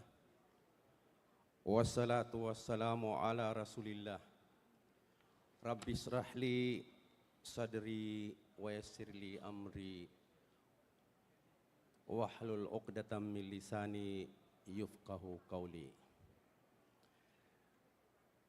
My courtesies and respect to Honorable Datu Dr. Muhammad Daud Bakr, founder and executive chairman of Amani Group, Vice Chancellor for the Administration and Finance of Mindanao State University, and Conference Chair of the 12 AICIF 2024, Attorney Saduddin Aluya Junior CPA. To the 7 ASEAN universities delegates, and to the researcher, practitioners, presenters, and participants today from the sectors of industry, academia, government, and non-government. Allow me to express my warmest greetings to all of you from the Bangsamoro government. Assalamualaikum warahmatullahi wabarakatuh, and good afternoon. On behalf of the Honorable Bangsamoro Chief Minister, Ahud Al-Haji Murad B. Ibrahim, it is my honor to convey a heartfelt message of support and encouragement to everyone gathered here for the 12 ASEAN Universities International Conference on Islamic Finance. This prestigious gathering is a testament to our shared commitment and advancing the principles of Islamic finance and its role in shaping a just and sustainable future for our communities. We believe that this event aims to tackle the significant issues and concerns that magnify the undeniable important role of Islamic finance on the road of sustainable peace and development in our communities. In the BARM, Islamic finance holds a special place in our vision for a prosperous and resilient region, recognizing its potential. We have taken significant steps to promote Islamic finance, including the establishment of the Technical Working Group on Islamic Finance, which I am privileged to chair. This reflects our dedication to ensuring that financial systems in the BARM align with Sharia principles while addressing the unique needs of our people. As we are all gathered here today, this conference is a vital platform for the collaboration, innovation, and exchange of ideas.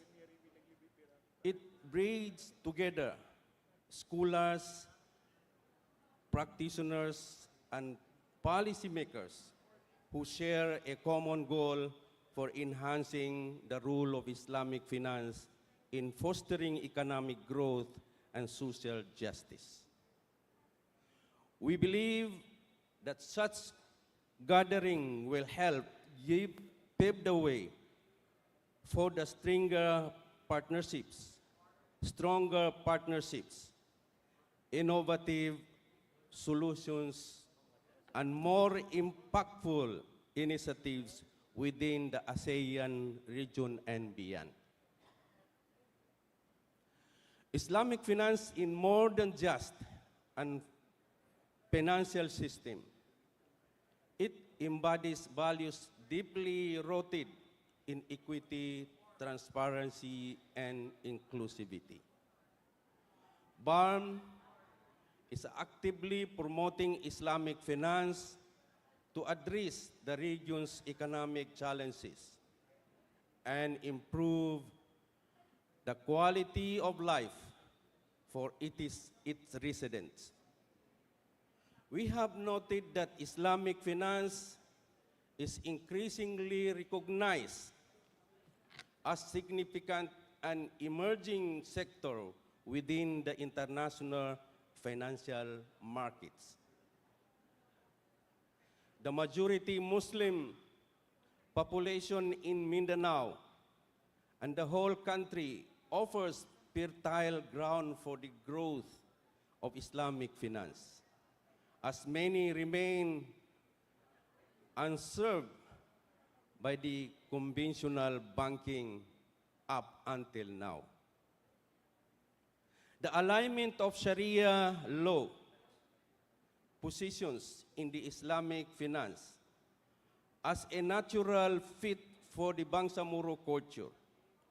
BARM's developing economy can leverage Islamic finance to boost investment and entrepreneurial activity, fostering overall economic development. The Chief Minister has emphasized the importance of Islamic finance that could significantly contribute to the increase of the financial inclusion of the people, uplift the landscape or the socio-economic status of the region, foster a sense of economy and mutual trust among the residents of the BARM, and boost the development of the broader halal ecosystem. These initiatives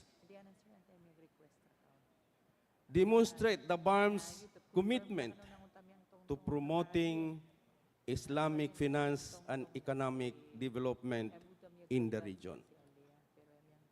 By leveraging these opportunities, the region can unlock its potential for growth and prosperity.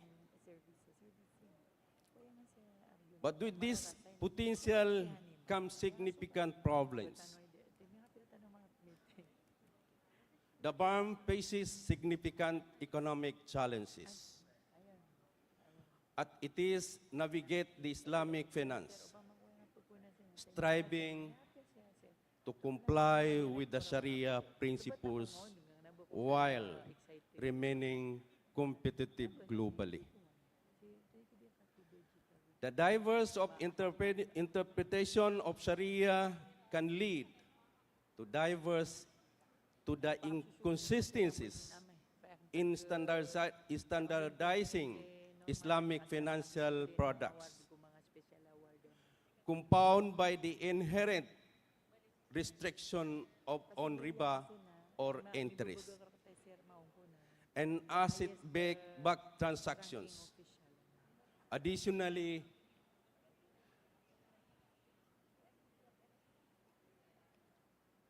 developing a comprehensive regulatory framework that incorporates the unique needs of Islamic finance, alongside increasing public awareness and understanding, poses further hurdles for the region's financial evolution.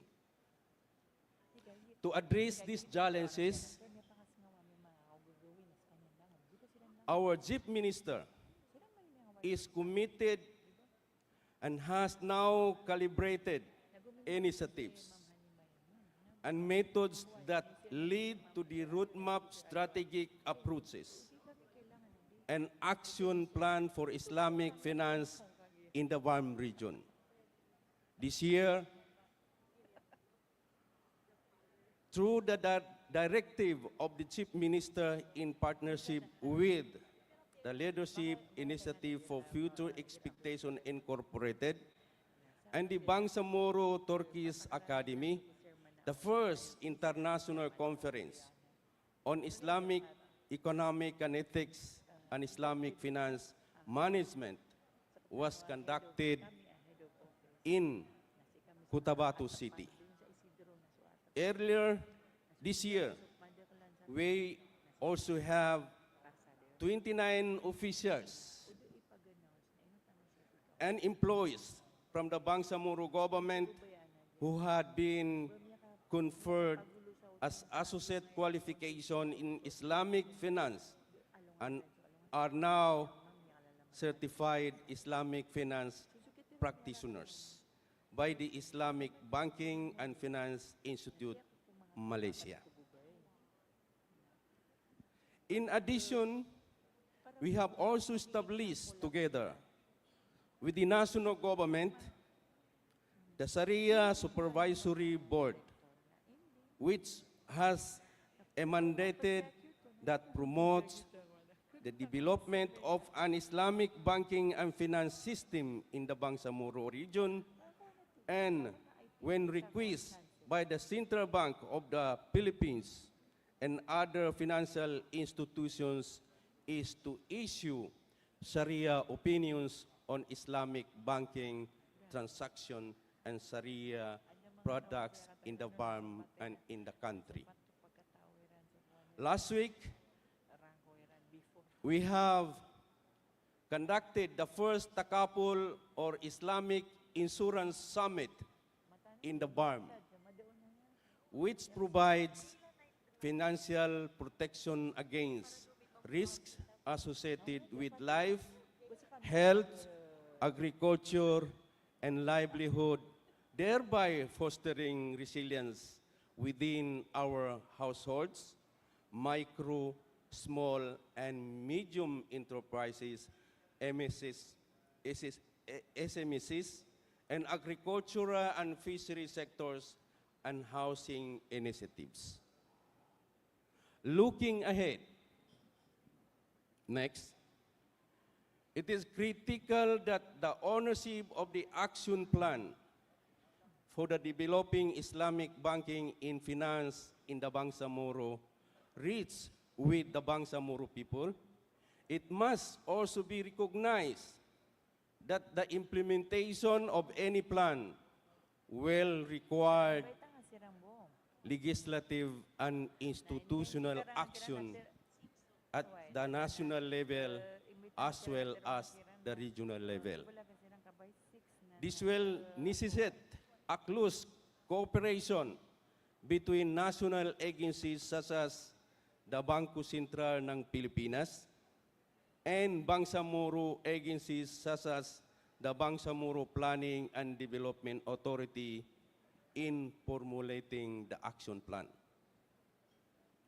The plan itself will have to recognize the multiple fronts that need to be addressed, ranging from the legislative agenda, public education, skill development, Sharia compliance arrangements, and mobilizing the interests of the banking and financial community in the opportunities for Islamic banking and finance in the Bangsamoro and the country as a whole. It must also recognize that conventional banking and finance will still have a role to play in the Bangsamoro, especially given that it will take time for the Islamic banking and finance to take root. The proper sequencing of the actions will be critical and should be reflect the evolution of the market and capacity realities.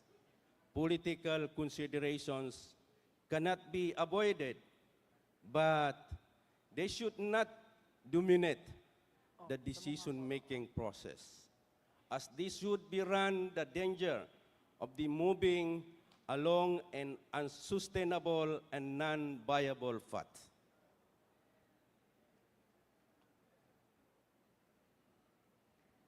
And at the conclusion, the agenda of the peace and development is an urgent call for all countries that require immediate actions.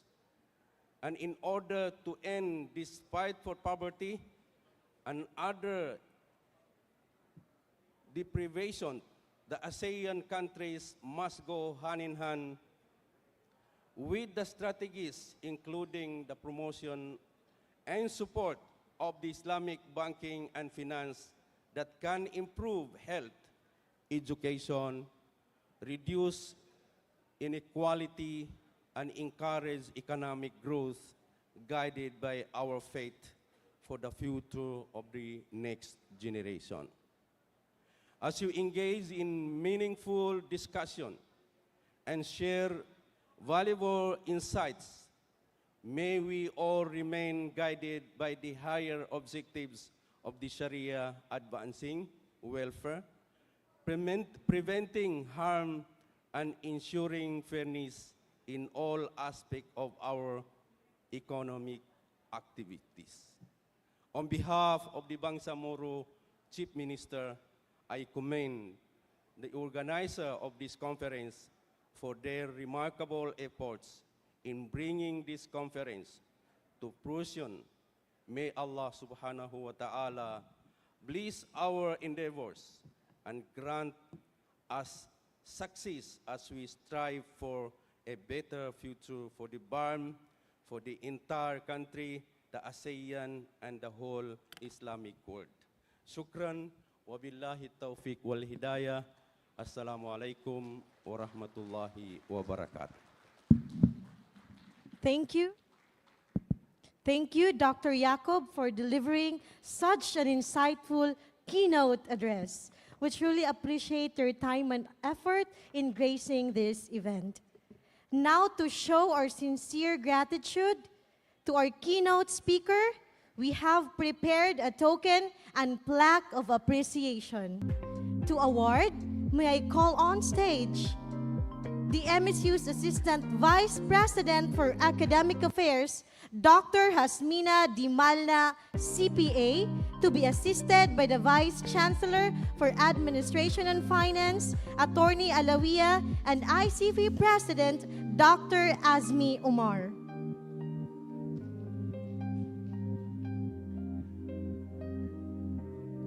Mindanao State University and International Council of Islamic Finance Educators present this plaque of appreciation to Honorable Dr. Muhammad S. Jacob, Minister of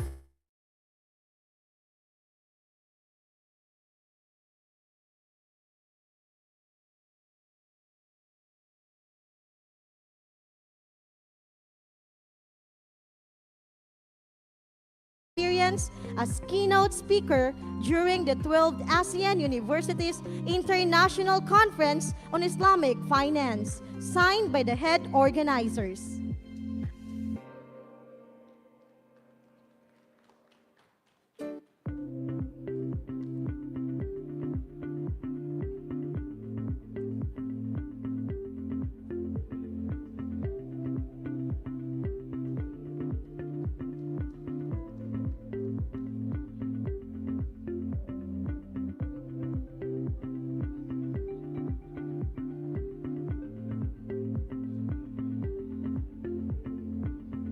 Thank you once again, Dr. Jacob.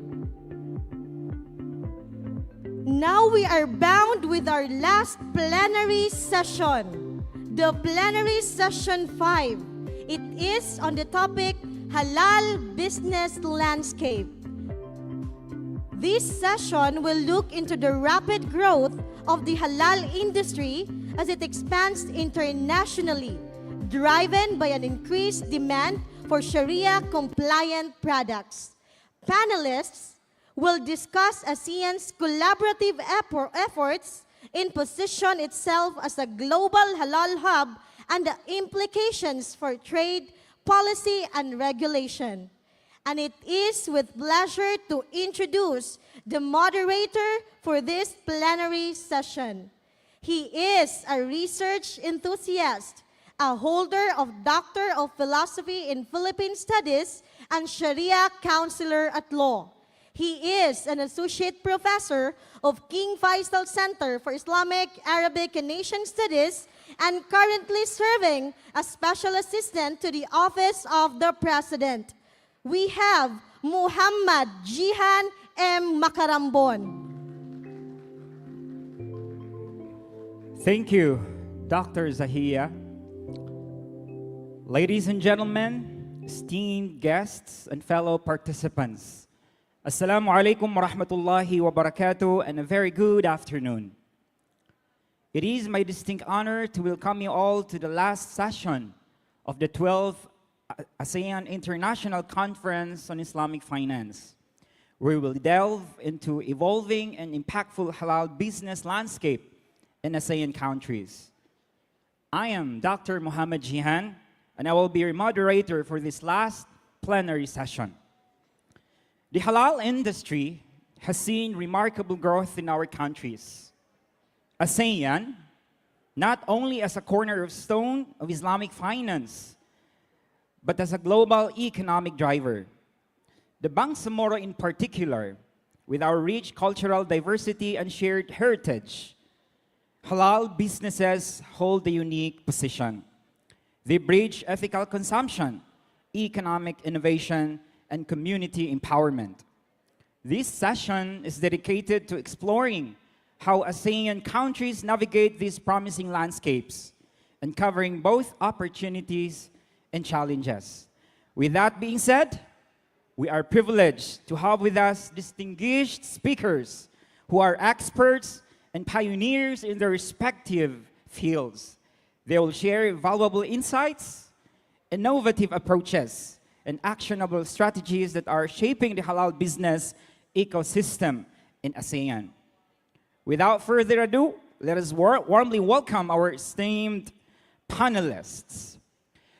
The first panelist is the head of the investment promotions of the DTI Halal Industry Development Office. He led missions in the Gulf Food 2023, Halal Expo Canada, MIHAS, and Saudi Halal Expo, among others, to promote halal-friendly Philippines. He worked for more than 15 years, aiming to develop the Philippine halal ecosystem. He is a holder of Masters in Development Management at the ASEAN Institute of Management, a graduate of Economic Development at Michigan State University as a Fulbright Scholar. He has also a degree in law and political science. And above all, he was cited in the top 500 most influential Muslims in the world and the most inspiring people in the Philippines. Ladies and gentlemen, please help me welcome Alim Siddiq Matabalaw Giapal. A round of applause, please. Thank you, Alim Giapal, for joining us today. Our second panelist is an assistant professor from the Department of Economy and Islamic Finance from the University Islam Sultan Sharif Ali in Darussalam, Brunei. He is also a member of Sharia Advisory Board for Al Furqan Consultant and a member of Association of Sharia Advisory in Islamic Finance, Malaysia.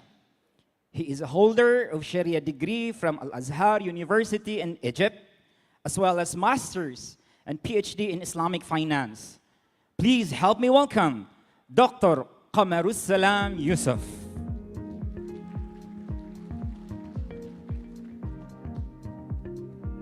Our third panelist is also an assistant professor in the Department of Chemistry at IPB University, Indonesia. He serves as the executive secretary of the Halal Science Center in the same university. He is a holder of PhD in chemistry from the University of Münster, Germany. He is a halal trainer, a halal supervisor, and a halal researcher. Ladies and gentlemen, please help me welcome Dr. Nuvian Darmawan. A round of applause, please.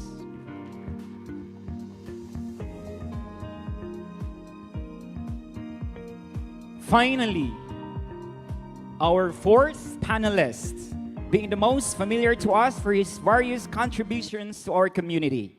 He is the current director of the Institute for Peace and Development of the Mindanao State University System, the author of What's Wrong in Mindanao, the Unequal Development in the Philippines, which was nominated to ANU Awards for Academic Excellence of the Australian National University. He was also a Fulbright Scholar recipient, a researcher, a socio-economic developer, a crafter, and a planner. Please help me welcome Dr. Akram Latif.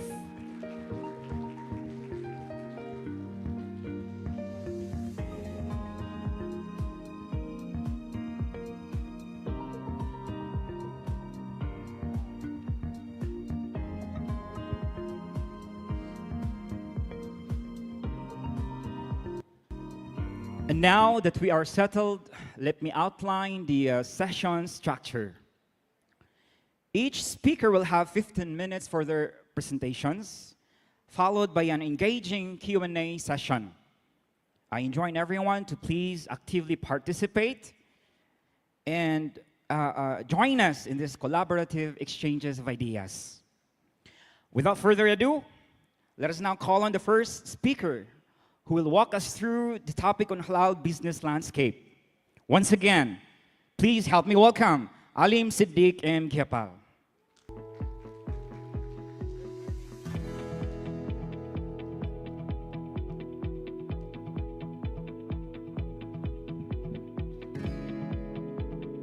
Bismillahirrahmanirrahim. Assalamu alaikum wa rahmatullahi ta'ala wa barakatuhu. Our salutation to the officials who have joined us today. Of course, my colleague, panelists, and speakers for the final session. Allow me also to extend our thanks on behalf of the Department of Trade and Industry to the Vice Chancellor for Administration and Finance, Attorney Saduddin Alawiya, for the invitation. Of course, the ICIFE President, Professor Emeritus Datu Dr. Muhammad Azmi Omar, our keynote speaker earlier, Minister Muhammad Yaqub from the Bangsamoro Autonomous Region in Muslim Mindanao, my good friend, Dr. Amanuddin Ismail, who started this initiative way back, and the rest of you, ladies and gentlemen, excellencies, magandang hapon po. I hope we still keep our energy since this is the final session. You still have the energy? I can't hear the energy. We're still on? Very briefly, we would like to share the accomplishments of the interagency collaboration for the Philippine halal landscape. But for today, we would like to also mainstream on where we are in terms of our initiative and also the other intervention coming from the Association of Southeast Asian Nations. The DTI also sit in the Senior Ministerial Officers meeting of the BMPIAGA, so we happen to be there in some of the meetings, and we also mainstream on what needs to be done in terms of accelerating economic growth. And what is it really for Mindanao or for the ASEAN or for the Philippines in terms of our engagement for the halal industry sector?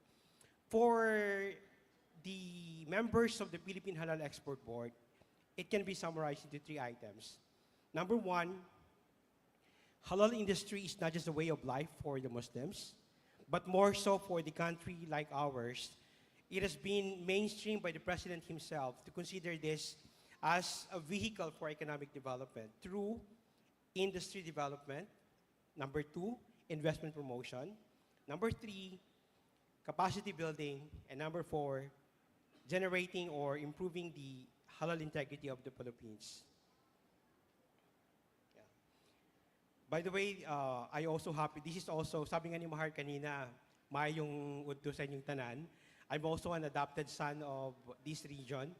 Other than the fact that I graduated from Mindanao State University, Iligan Institute of Technology, I'm also married to my wife's family is from Tugaya, from Lano del Sur. So this is also a homecoming for me. Magandang hapon muli. Very briefly, my presentation would include the 4 items. One is, why is it important for the BIMPIAGO, or the Association of Southeast Asian Nations, to leverage on mutual recognition of halal certification process? Number 2, why this has to be a national agenda of the Philippine government? Because halal has become a national agenda. This is estimated to increase around 7.7 trillion US dollar, and therefore, for us Muslims, this is not just limited for the fact that as part of the inclusive policy reform of the Philippines, but more so, the country would also benefit from this because ang dami pong mga negosyo, ang dami pong mga proyekto, mga programa kung saan magbe-benefit ang ating bansa. Pangatlo po, we also would like to highlight and mainstream where we are in terms of our accomplishment as far as the halal industry development in the Philippines. And number 4, the contribution also of the different regions in the BIMPIAGA. And finally, to set our recommendation after having assessed the challenges and also the current initiative of various nations in the Association of Southeast Asian Nations. Very important, for a sunrise industry like halal, which not many of us appreciate, especially from the language of the political spectrum, very important is the political will. In the same way that when the Philippine government legislated the Republic Act 11439, the creation and organization of Islamic Bank, that also came in the picture because of a political will. Because the government saw the opportunity, it has to be legislated. There need to be more Islamic bank in the country. If I remember, Mahar, in the language of Amana Bank, it is a lonely monopoly to be operating as a sole bank in the country with 110 to 120 million population. Now, I think it's, as mentioned by some of our officers, Attorney Eric Faala earlier from the Central Bank of the Philippines, we have recognized 2 more banks, the Card Bank in Cotabato City and the Maybank Islamic in Zamboanga City. And that is why for the halal ecosystem to really prosper in this country, we can't be limited with the law that only allow us to look after trade facilitation. Hindi masosolve ng trade facilitation yung programa natin for halal industry development. There has to be a political will to also address investment generation and also job generation for the country. That lead to the creation of our office, the Halal Development and Trade Office, which caters not just for trade but also for investment. As cited by the President in his State of the Nation address, the focus now is also on experiential tourism with halal and Islamic tradition as part of the important products of the Philippines. This was emphasized by the President himself during the SONA 2024. We also have garnered support from other government agencies who've been supporting this. As a sunrise industry, we need the intervention of government agencies to make sure that we align to the national strategy of the Philippine government. Under the medium-term Philippine Development Plan, it has been mentioned and included in the inclusive policy of the government.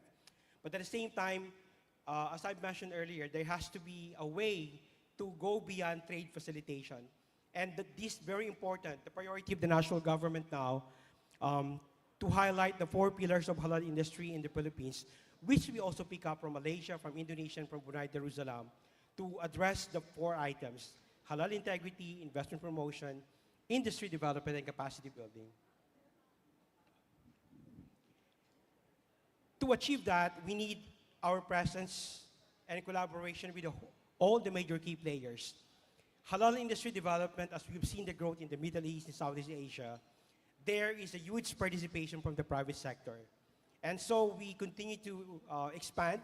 We were present in the Halal Expo Canada. We were in North America. We were also in Saudi Arabia recently. We were also in Malaysia for the MIHAS. And next week, we will be participating in the Abu Dhabi Expo. Having said that, stakeholder engagement with the members of the Philippine Halal Export Board, halal certification bodies, exporters, MSME, and other government agencies are very important in mainstreaming halal as part of the priority of the national government. The following are the government agencies who have been very supportive in this agenda. This includes the Department of Trade and Industry as the chairperson, the local government. For the local governance part, we have the National Commission on Muslim Filipinos. For agriculture, we have the Department of Agriculture. For health, we have the Department of Health, DOST, Department of Foreign Affairs, Tourism, Banking and Finance, Mindanao Development Authority, and we also have members from the private sector.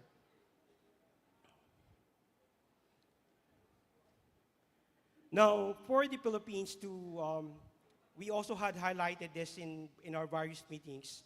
This is not just limited to food. In fact, we also mainstream lifestyle offerings, travel and hospitality industry, fashion, halal market is also not exclusive to the Muslims. It should increase our use and acceptance among non-Muslim consumers who associate halal with very important items. Number one, ethical consumerism. Number two, social responsibility. And number three, high quality, safe, and ethical standards. For those of you who have been to Washington, D.C., New York, London, you would see that over time, halal has garnered a gold standard in terms of its branding.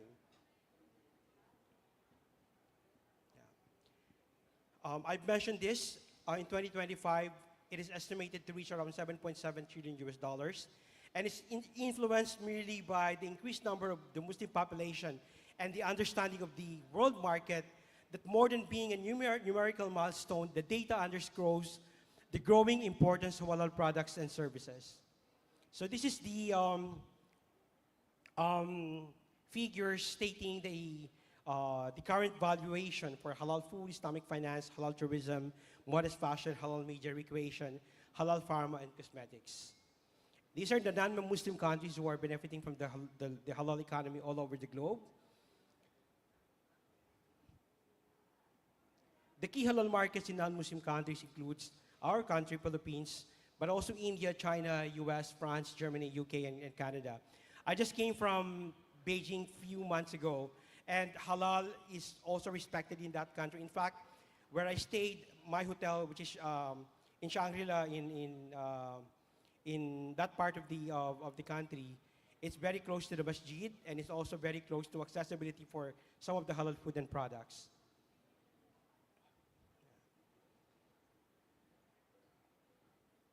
We visited some of the landmark establishments in Brunei Darussalam. And one of the best practices that we have learned from there is that they really give value to production, and they also give value to investment. In fact, some of the companies from Brunei Darussalam are also present in Australia and New Zealand. For Indonesia, one of the best practices that we have learned from them is that the local government take part in the support to the halal industry. The local government also subsidize some of their certification for ISO, halal certification, including the Bureau of Food and Drugs, or the FDA. And that's why you would see that Indonesia, they have a really competitive price. The local government also in Indonesia provide a platform where local market could sell their products. In Malaysia, one of their strengths is the institutionalization of the program. They have Zakim, who's very popular in the world, that provides certification process for the halal products. And all at the same time, they have an investment arm called the HDC, Halal Development Corporation. The Philippines also had a growing demand. We have currently around 120 million US dollar of import, us being the third largest Muslim population in Southeast Asia, and represents 10% of the Philippine population. Now, there is always a misconception about the readiness of the Philippines. Marami na po tayong napacertify na halal products. There are many establishments in the country. In fact, in the recent Philippine Halal Expo, we presented around 150 companies na meron po mga halal certification bodies. And the total number of the halal certified products and services in the Philippines had reached around 3,000, and the goal of the national government is to increase this by 20% annually.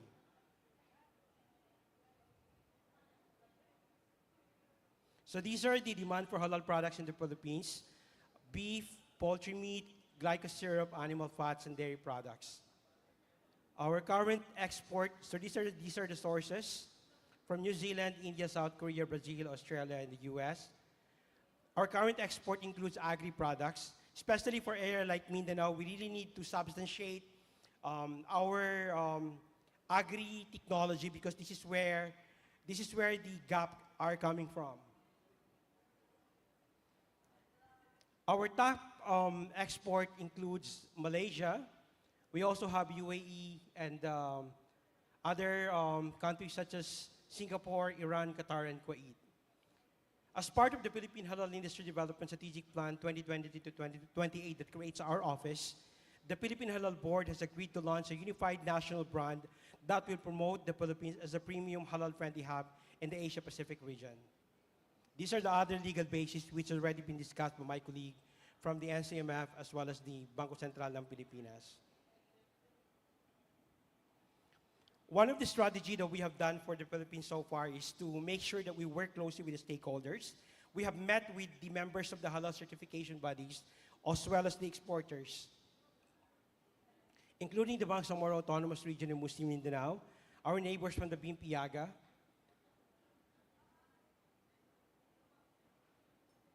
and our target for the next 4 years is to generate around 230 billion of investment, including 120,000 jobs.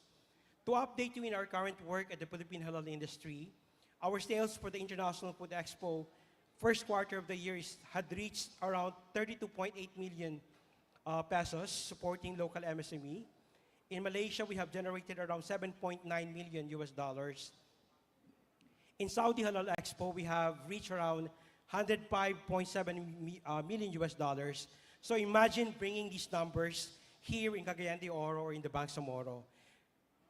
Halal can be a vehicle to make sure that we increase our production.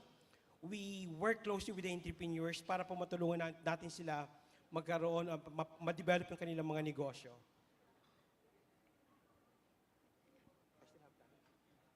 Yeah. These are the challenges, the summary of the challenges of promoting and developing the halal industry in the Bangsamoro. In the Bimpiaga, in BARM, and also in the ASEAN. Number one is the differences of the regulatory framework, technology, and resources to serve their products halal. Number two, yung pagkakaiba-iba po ng mga jurists. There are many different schools of thought in Islam, as my colleague would also agree. Number three, the reaching of consensus on certification requirements. But ASEAN already came up with some guidelines. Hopefully, we can continue working on that. With the rightful accommodation of unifying halal standards is also addressing the need of protecting the integrity of halal certification. And finally, ensuring the claims regarding health and safety are based on science. Thailand is already one of the experts in this. They have built the Halal Science Center, who had a global recognition to be one of the best standards. So our recommendation, hopefully from this group, with the ICIFE and the members of the academic institution, including the government agencies who are represented here, is to create a halal technical working group or task force, either within the ICIFE, within the Bimpiaga, or within the ASEAN, to address the challenges and explore the following opportunities. Number one, harmonize and create a mutual recognition of halal certification in the Bimpiaga or in the ASEAN. We have to look at our spectrum, the ASEAN as a network, to really position ourselves as a global hub in the world. We don't need to limit ourselves with looking into our external spectrum, but position ourselves as a global hub under the ASEAN umbrella. Number two, address the relative lack of market information on halal and strengthen investment opportunities in the Bimpiaga or in the ASEAN through the halal sector, including exports. And finally, the way to get things done, the way to move forward, I repeat my earlier statement. Kung gusto po natin baguhin yung ating ekonomiya, kung gusto natin i-increase yung ating investment, it comes from the political will. And today, this event is one way of bridging that gap to ensure that we strengthen our cooperation and collaboration, especially with the academic sector, with the academe, with the public sector. And we still need to see more of their numbers, especially the exporters. Kailangan po natin pag-ibayuhin yung kakayahan ng ating mga entrepreneurs dito sa Mindanao, lalong-lalo na po sa Lanao del Sur, pati na rin po sa iba't ibang area ng Bangsamoro, para maging, number one, i-address natin yung competitiveness ng ating mga produkto, yung readiness ng ating mga produkto para po maging exportable sa ibang bansa.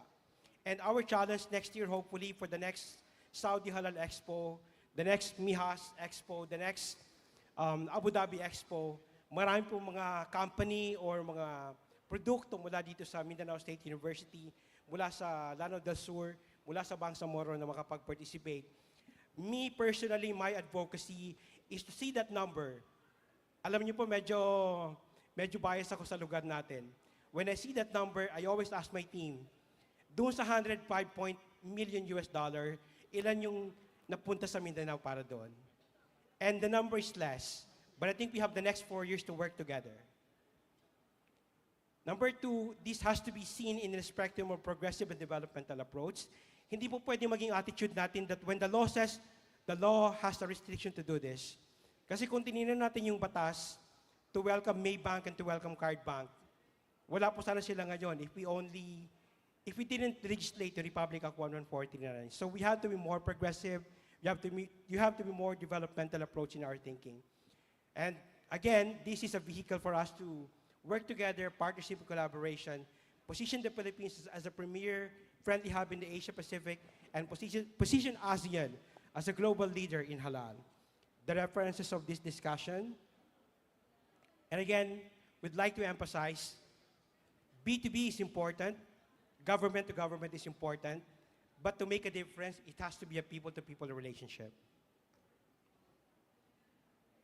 Maraming salamat po and good afternoon. A big thank you to Alim Siddiq for such a brilliant presentation.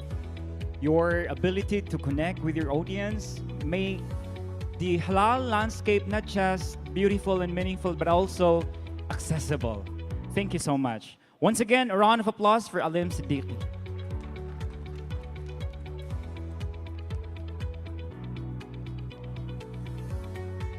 With that, let us proceed to our second panelist, who will enlighten us about the challenges and opportunities of halal.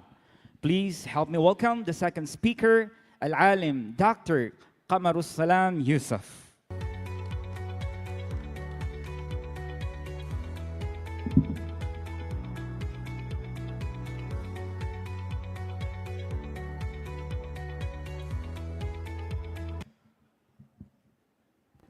For the first speaker.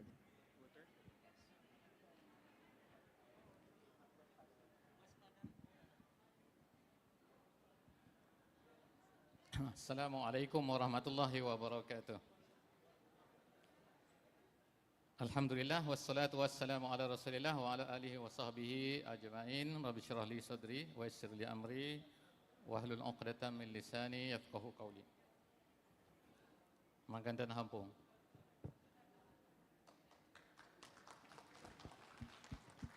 Mr. Moderator, distinguished guests, esteemed panelists, and valued attendees, welcome to our session, this session, Halal in ASEAN countries.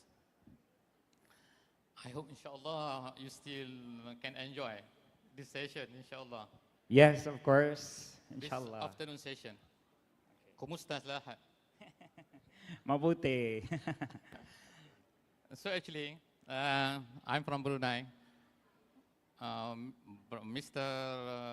Alim take already all my points, so I don't know what to tell now. I hope, inshallah, I just take not more than 10 minutes, inshallah. Because thank you very much to Mr. Alim, because he took already. Before I begin, inshallah, allow me to use 3 languages in this session. The first thing is Bahasa, in Bahasa, because it is the official language for Brunei Darussalam. And number 2, Arabic language, because I think there is our Quran language. And number 3, English, because it is infra-flanca for our Nusantara right now, before it will be taken over by Arabic, inshallah. Very, very soon, inshallah. So I will start, inshallah, with the simple introduction. Most of the point actually telah banyak diambil oleh Mr. Alim. Because Mr. Alim talking in Tagalog language, so I cannot speak Tagalog Filipino. So I'm very sorry. So I will speak in Malay and Arabic, insyaAllah. Ini adalah beberapa poin yang mengenai dengan halal, actually. So halal is not limited only on food. Of course, the first time I came here to Cagayan, and not Filipino, I think Mindanao, I'm very surprised because when I saw everything here is, most of the food is not halal. I saw the head of pig inside the restaurant, inside the supermarket. So it's made me crazy, you know, because of these things. So halal is not only food. It's not only related to food, drinks, but it's also cover everything. They cover fashion and marketing, healthcare, cosmetic, and tourism, and so on and so on. But for us today, because we are in AICIF, of course, we have to talk about the Islamic financing or halal in finance. Not only food, because food is already taught by Dr. Mr. Alim, sorry. Summa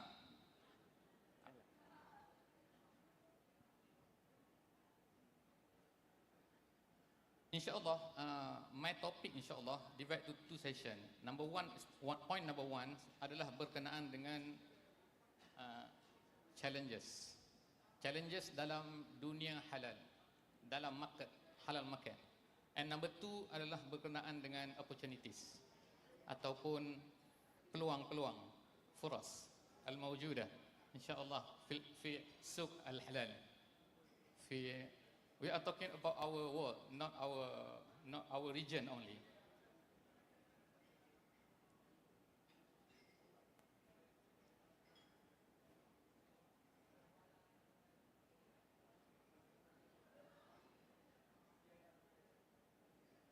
I don't know. Sorry. Okay. Bila kita bercakap tentang halal, cabaran-cabaran yang dihadapi oleh kita semua adalah yang number one adalah berkaitan dengan standardization ataupun certification. Sebab masalahnya adalah certificate halal ini, even di ASEAN countries saja kita ada macam-macam. You can see here, there is, I took from JAKIM. JAKIM is for Malaysian punya standard. You can see here, in Asian countries, I choose only 1, 2, 3, 4, 5, 6, 6 countries at ASEAN. Kita akan tengok dan di Philippines kita akan ada 3. I don't know lah. Maybe I thought because you know best. Number 2 ada di Brunei. You can use the light.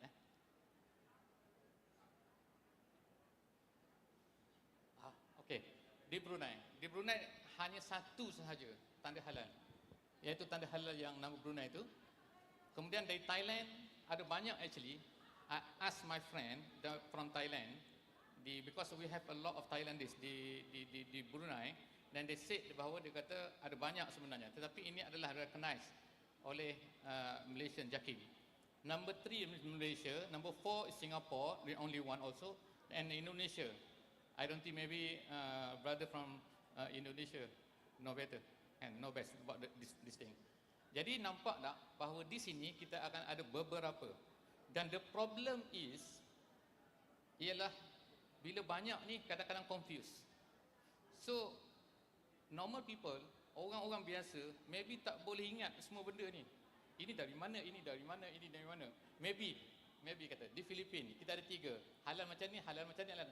So the people cannot remember the above punya name tu. It come from whom? And number 2, the problem ialah kadang-kadang syarikat-syarikat Mereka tampal saja. Just put the logo at that food. Ini we are talking about food, not talking about banking. I suppose I'm talking about banking. So that is the problem. What happened?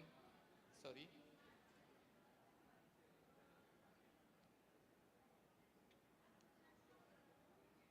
Okay lah, okay, now never mind. Because it's 10 minutes already. Okay. And number 2 about the technological and innovation. I think so far tak ada lagi kita ada halal blockchain, using halal blockchain. Kita ada dengar setengah-setengah negara telah menggunakan sijil for certificate in blockchain, using blockchain. Bukannya lagi apa ni menerima sijil, pasal convocation, ada tak convocation. Tapi halal kita masih ada lagi, belum ada lagi blockchain. Jadi oleh kerana itulah maka kadang-kadang halal ini boleh ditipu. The people can cheat you, kan? Because they say it's halal, but actually it's not halal. It's not only Saido halal. That is a problem. Number 3 is consumer awareness and education. So I think many speakers says about the ecosystem of the halal. Jadi halal ni memerlukan kepada ekosistem. It's not only benda tu saja halal, tetapi consumer juga perlu halal. Kalau tak ada orang nak beli, tak ada kesedaran. So di Malaysia, I read about what happened at Malaysia. Dulunya orang tidak hirau tentang halal.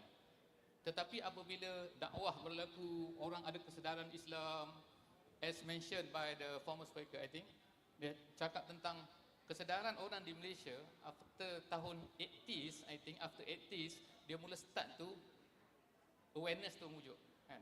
Selepas ada Universiti Islam Antarabangsa, ada Banking Islam and so on, and then masa itulah the people start to choose what they want to eat, what they want to drink. Before that, maybe they don't think about that. When we talk about halal and non-halal, halal is not only pork or not pork, nor lard, tapi juga adalah the sources, the fulus. How you get the fulus? From where you get the fulus? If you get the fulus from the non-Islamic, non-halal, so it considers still non-halal food. Even you buy rice, but your rice do you use the riba money, so it considers sebagai haram. The next one is market challenge. We have challenge from either from non-halal or Saido halal. When we go to UK, Western countries, some of the Arabs or Muslim, they say, dia kata, ala makan je, beli saja kedai supermarket mana-mana, sebab ini dah disembelih oleh Kristian. Kristian is okay. So kadang-kadang orang-orang our country, Nusantara, confused. Sebab ini halal ke tidak halal? Sebab dia said, dia kata ini halal, Arab makan. Arab pakai jubah, pakai serban. So they eat all this food. They buy the chicken from supermarket. Normally, now think about the halal is not halal. So kalau macam tu, takkanlah orang Arab makan tak halal. Burger, you go there and buy McD and so on. But they don't think about the halal. So our people said, Arab is our contoh. So we have to follow Arabs. So it's the problem. Itu we can say it, Saido halal. In one time di Malaysia, saya pernah ingat ada kasbet. Everybody know kasbet. Kasbet di Malaysia, dia keluarkan, ditulis itu kasbet tapi halal. So the people start confused. Kasbet halal, how can be? So the people, because dah ada dalam kepala orang-orang kita, orang-orang Nusantara ni, bila kasbet is the trademark for alcohol. So how can be kasbet halal? Itu adalah problem, antara problem lah. So ada banyak kedai-kedai, even if you go to Sarawak, because we are in Brunei, normally go to Sarawak and Sabah. So they said pada kedai tu ditulis no pork no lard. So no pork no lard is not semestinya halal because it's not slaughtered. According to Islamic halal, Islamic Syariah. Tapi they just put macam tu. So ini adalah competition. Banyak lagi competition, insyaAllah. Kita tengok, kalaulah tengok di macam tadi seperti Dr. Alim, Mr. Alim mentioned about most of the countries yang export halal, barangan halal, ni we are talking about food, adalah bukannya negara Islam. Meat, for example, mostly come from Brazil. I don't know, maybe right or wrong. From Brazil, Australia, New Zealand. There is all these not Muslim countries. Where is I don't know. We don't want to mention the countries. Okay, and so on and other cosmetic. Cosmetic is mostly come from Korea right now. And so on, so on. And banking also. Banking is, of course, alhamdulillah, it's come from Malaysia in this area or South or Middle East countries. But mungkin akan datang, what happen adalah negara Eropah akan dominate this market, market finance. It said it's halal because halal is just said according to Syariah. It's not up to you. Kenapa you buat itu, that is not important for them. Important adalah dia ni halal ataupun tidak halal. So we go to the, I don't want to talk about this. This is for example, Vietnam. Vietnam sekarang ini sedang menaiki tangganya di Asia Tenggara. Because even Vietnam is not a Muslim country, tetapi dia produce a lot of food yang halal.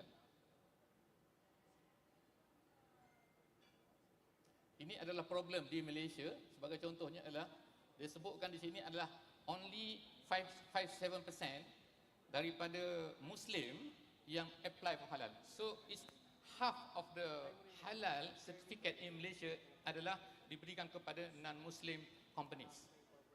Ini ada problem, the new problem. So I go to opportunities. Opportunities. There are actually several opportunities for us. Number one is actually saya malu mau bercakap dengan ini Mr. Alim because he knows best about halal. We are only a small country. I hope you understand me. Okay. Arju an tafham kalami. Yang pertama ni ada beberapa opportunities. Yang pertamanya adalah the digital transformation. So saya dah sebut tadi itu penggunaan logo yang satu ataupun penggunaan blockchain supaya orang tak boleh menipu dalam penggunaan logo halal. Number 2 adalah sustainable and ethical halal product. In Indonesia, so I go to the number 3, halal tourism. Because what we can see right now, banyak sangat orang-orang kita, orang-orang Islam yang mula start buat tourism. I think the Malaysia, most of them ramai sangat, hampir baru ni sebagai contohnya saya baca dalam newspaper daripada Malaysia, ratusan ribu orang daripada Malaysia semasa cuti sekolah on holidays, school holidays, go to Thailand, just for Thailand. Saya talking about Thailand. Saya itu menghabiskan 2 billion ringgit Malaysia and spend the money at Thailand just for tourism. That is, so the tourism at Thailand, southern Thailand I mean, and also southern Thailand sangat-sangat menekankan, memberikan, they offer the what halal tourism, makanan halal, entertainment halal, restoran halal, and everything is halal. Number 4 is halal finance. Ini adalah the rise of the Sharia compliant fintechs. So the fintechs adalah satu cabang yang sangat-sangat mencabarlah sekarang ni. And the last one, because I saw to the times, is the halal e-commerce. E-commerce, I go to e-commerce.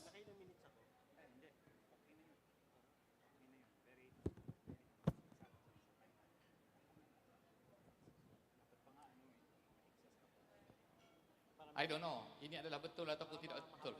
Tapi ini ada sekelip inside the media sosial about the picture. Pork adalah halal.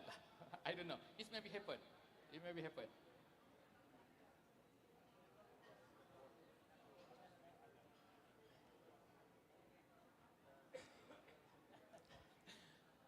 I go to the last one. The last point adalah berkenaan dengan, sorry, it's very slow. E-commerce, yes, e-commerce. Right now, what we can see is Shopee at Philippines. I don't know, but I just search in the internet and Lazada and Shopee dominate the market in e-commerce in Philippines. At Malaysia, Shopee and Lazada. Lazada. In Indonesia, Shopee, Tokopedia and Bilibili. Bilibili, I think pronounce it right now. Bilibili. And Singapore, Shopee, Carousel and Amazon. So what we can see, Shopee dan juga Lazada ni telah mendominate Asia Tenggara at ASEAN. So what happened? Nobody knows actually what offered by Shopee or Lazada, is it halal or not? Because kalau di dalam finance kita ada syariah board, syariah advisory board and so on. Tetapi dalam all this online commerce ni kebanyakannya memang tak ada, saya rasa. And dia offered for the last, I think dia offered Shopee offered what? Offered beli dahulu bayar kemudian. Buy now, pay later. So what is buy now, pay later? Buy now, pay later actually is riba. It's took riba from you. Kita tidak sedar. Tapi there is no halal certification for Lazada, Shopee and so on. So they can offer to us everything what they want. Is it halal or not? So the people said, oh halal code because my ustaz also buy from Shopee. So and buy this type of beli dulu bayar kemudian. So that's all I think from me. Thank you very much and wassalamualaikum warahmatullahi wabarakatuh. وعليكم السلام ورحمة الله وبركاته. يعني دكتور أنا متأكد جدا ربما فينا من المستمعين أن يجلس معك بعد هذا إن شاء الله ليتكلم معك بنسبة الحلال والموضوعات خاص إن شاء الله. Perhaps Thank you very much. Yes. Mr. Murida. شكرا لكم. نعم إن شاء الله. رئيس الجلسة لهذا المنتدى. أيوة. Perhaps there will be many from our audiences would want to sit down with you to ask more about the interesting topics. The resource person talked about the Lazada, Shopee, the concept of pay later. No? So those are interesting discussions he represented to us. Thank you so much, Dr. Yusuf. Okay, so let us call on the third speaker for his talk on the lessons and the implementation of halal. Please help me welcome Dr. Novian Darmawan. Good afternoon, everyone, ladies and gentlemen, distinguished guests, speaker, moderator. My name is Novian Darmawan. So actually, I'm maybe the only one chemist here because I'm not a background in finance. So maybe it's like I will give you new perspective about halal in technical term. So first and foremost, I would like to express my sincere gratitude to the organizer of this conference for inviting me to speak about lesson learned from the implementation of halal assurance system in Indonesia. Indonesia, as the largest Muslim country, has made significant development in the halal assurance system. Today, I would like to discuss about the progress, achievement, and challenges of the implementation of those systems in Indonesia.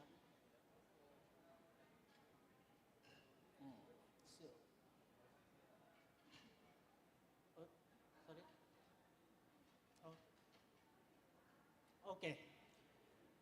So let us start with the concept of halal already presented very well by Mr.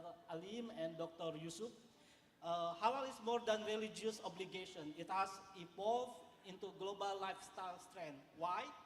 Because rising middle class, younger Muslim generation, and also increasing awareness about halal product. Halal toyib go hand in hand, while halal ensure the permissibility. Toyib focus on benefit or consideration about harmful ingredient, making halal certification an assurance of quality. Today, halal certification is not only religious requirement, but also global standard for product quality and safety. So, the growing global demand of halal product need robust halal assurance system implemented through halal certification. Halal certification ensure the halal status of product. Although the number of haram material is relatively small comparing to halal material, the complexity of manufacturing process in food, cosmetic, and pharmaceutical introduce potential risks of contamination with haram material resulting in product becoming shubhat. For example, we know fresh seaweed is inherently 100% halal. However, when it processed into seaweed jelly, can we still be certain about the halalness? This due to the addition of various ingredients such as additive, flavoring, dye, stabilizer, and other substances during the production. Unfortunately, many ingredients used in those industries can be derived from swine. It's cheaper, larger quantity, and easily obtained, imported. Further highlighting the urgency of this halal assurance to prevent those contamination. So, what are halal products? First, they must use halal material. They must be processed in facility free from najis. And the final product must adhere to halal standard. As Dr. Yusuf said, we cannot have Carlsberg halal. Even there is no alcohol there, there is no hammer there. But if the name is still Carlsberg, you cannot certify it as halal.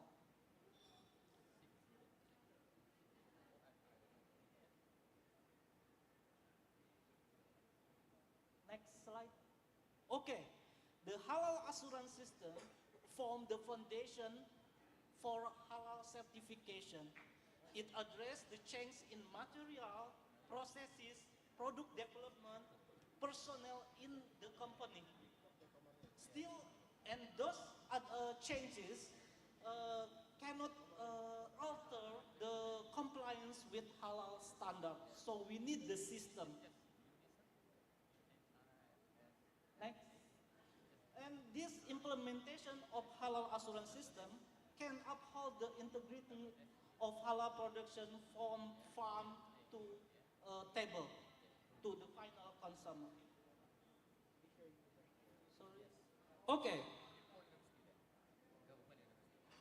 So, Indonesian journey in halal certification began in 1989 with the establishment of LPPOM MUI, a halal certification organization under the Indonesian Ulama Council.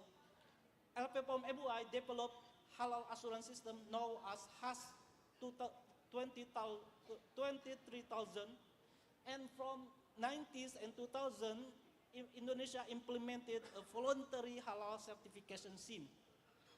In 2014, Indonesia enacted the Halal Product Assurance Law, the first time in the world, that mandating all products manufactured and distributed in Indonesian market must be halal certified, with the exemption for non-halal products. So the halal certification is obligatory in Indonesia. To do this, the government Indonesia created BPGPH, or Halal Product Assurance Agency, in 2018. The BPGPH developed new halal product assurance system and is called SGPH. So actually in Indonesia we have multiple stakeholders. BPGPS organized the certification framework, MUI provide halal fatwa, halal inspection body conduct inspection to ensure the compliance, and halal supervisor oversee the system within the companies.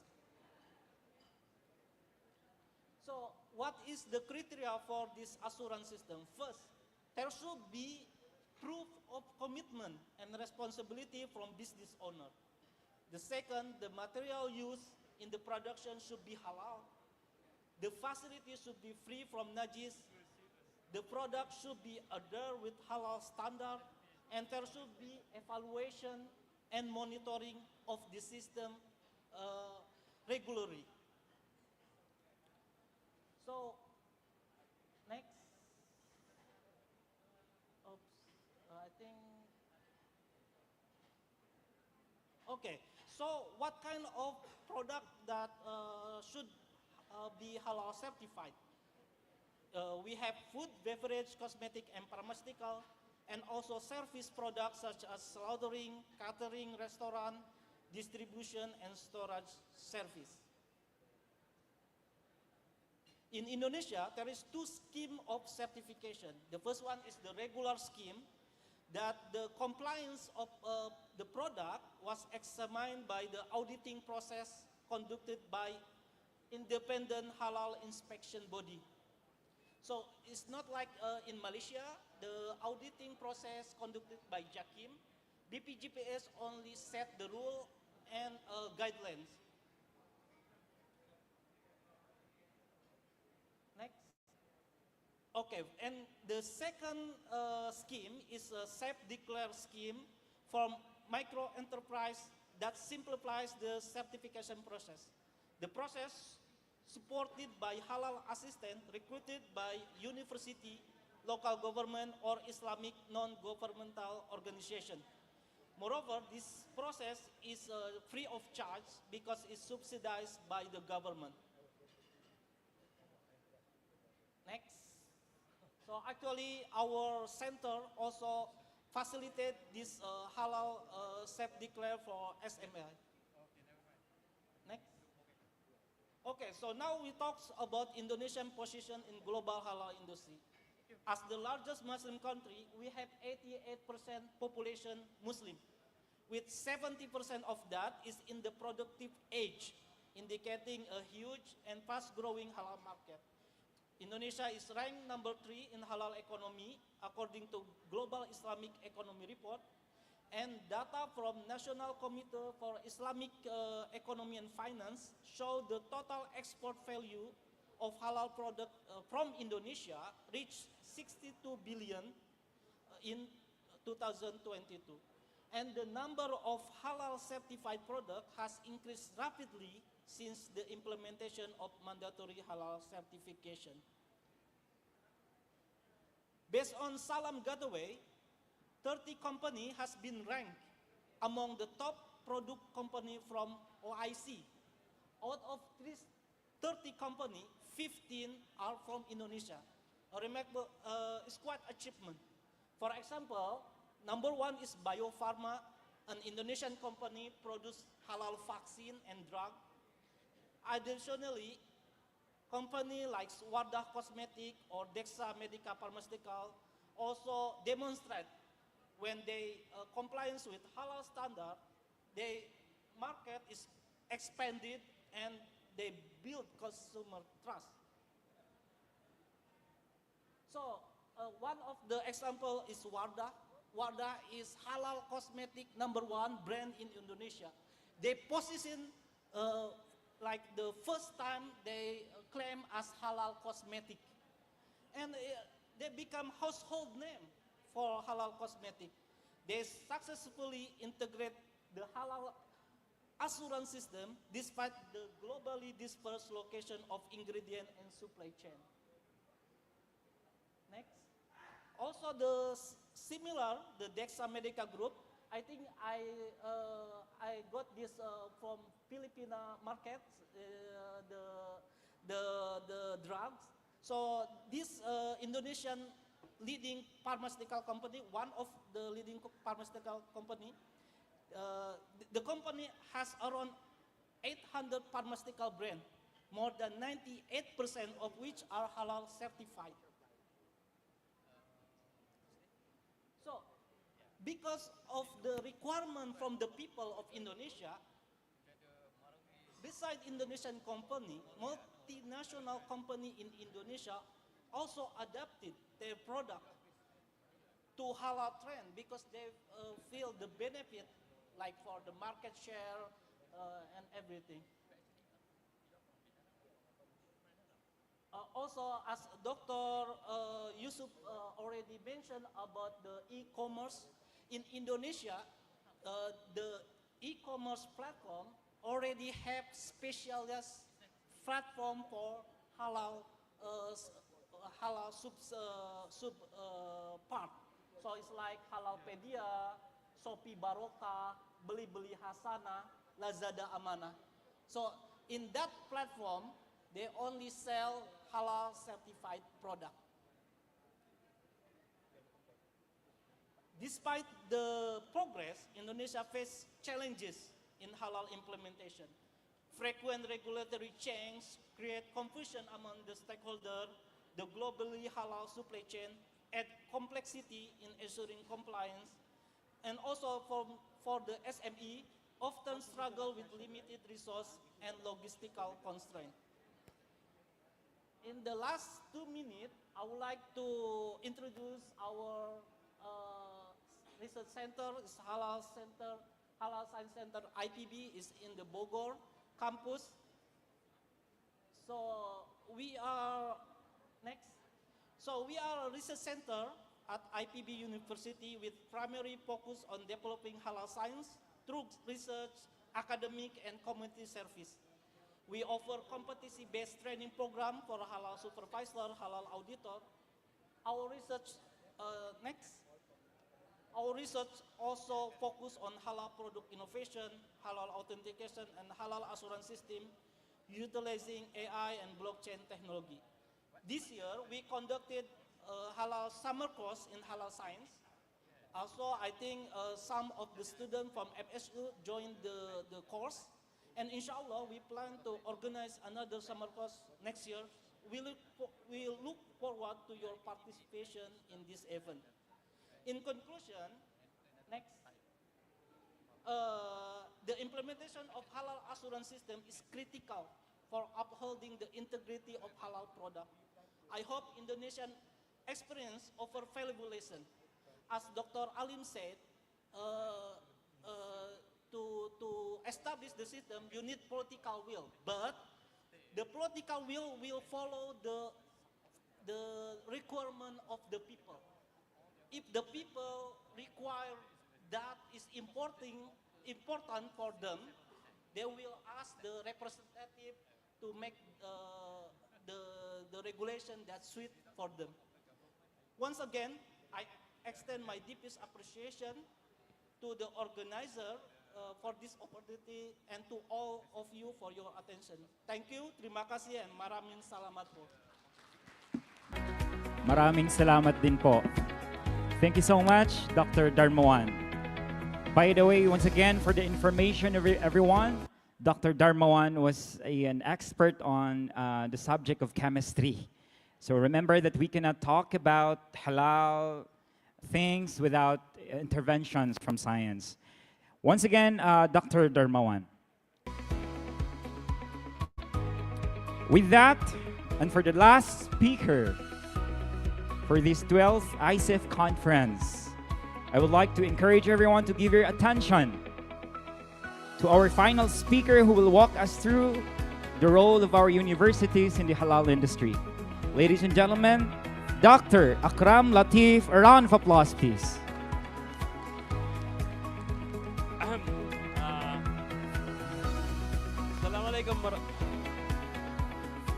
Assalamualaikum warahmatullahi wabarakatuh. Thank you, everyone. The good thing about being the last speaker is everybody has already said what you are going to say. So you have no reason to discuss long. Anyway, my presentation is about ASEAN University role in the halal industry. So university basically is the creator of knowledge, innovator, and one who is given a lot of time to contribute to human development. So what can university and ASEAN do in trying to promote halal industry?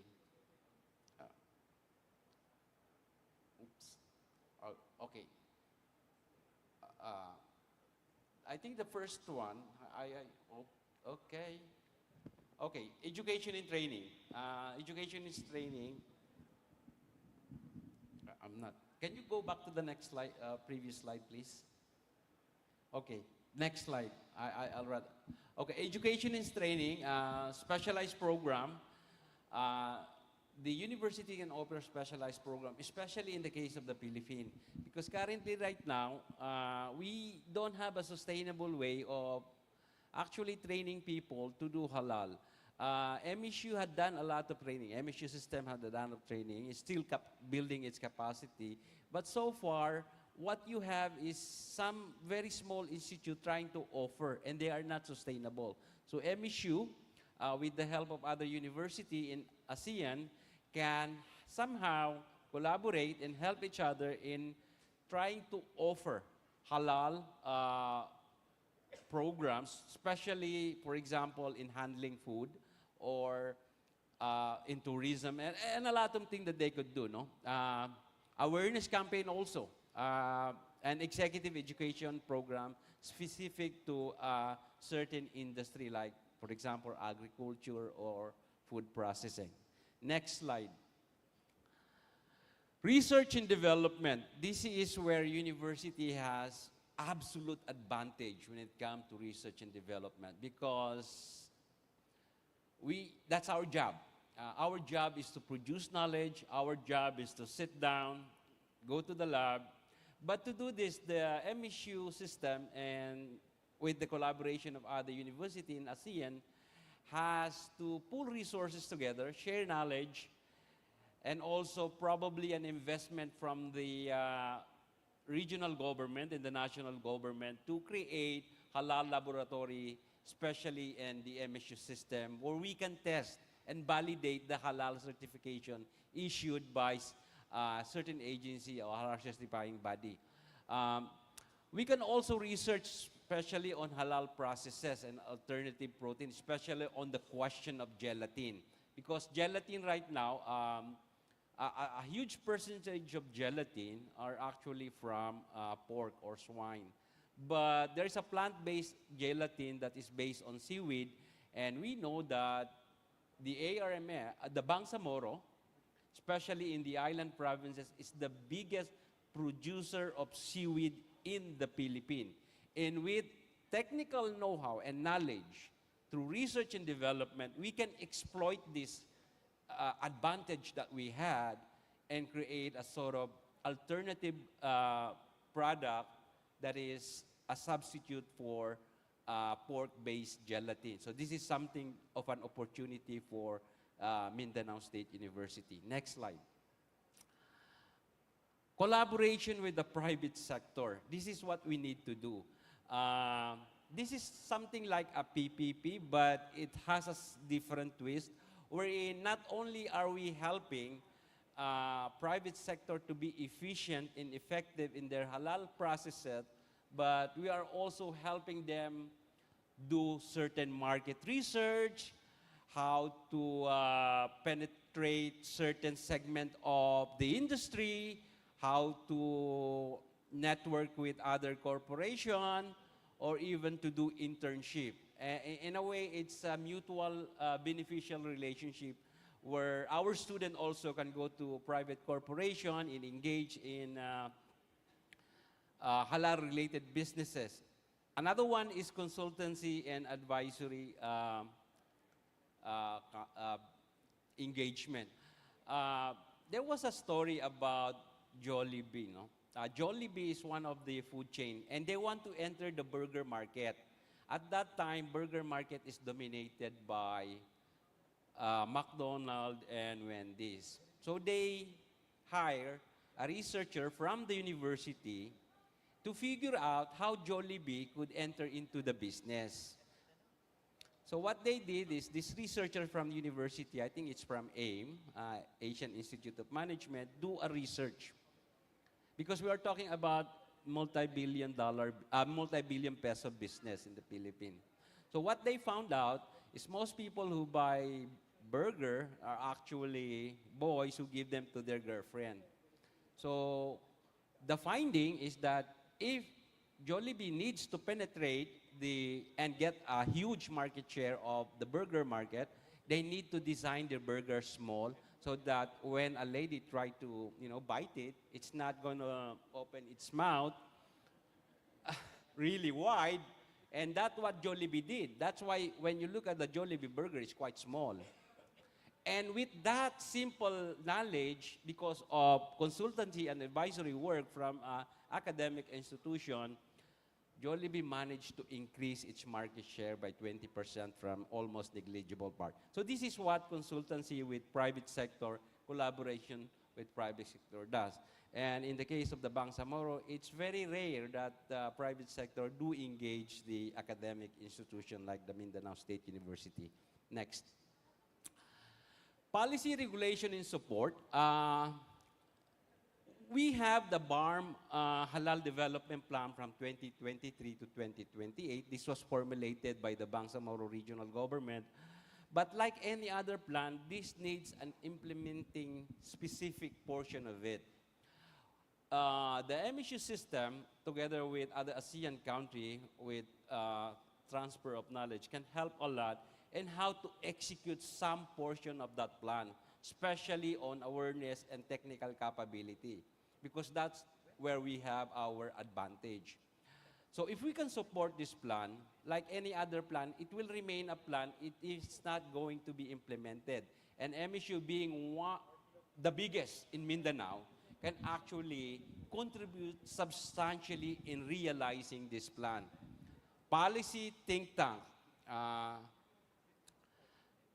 We are rarely consulted insofar as local government and regional government. When I'm a student in top university outside, when certain professor present a seminar, sometimes you sit down with minister and senator. When I was in Australia and our professor sit down for a seminar, sometimes you sit down with policymaker from the Australian government. That's how academic and government are so intertwined, because they want to understand the latest finding and latest knowledge produced by the university. Unfortunately, we should push through this because this is not the case in our region. Next. Next slide, please. Oh, community engagement.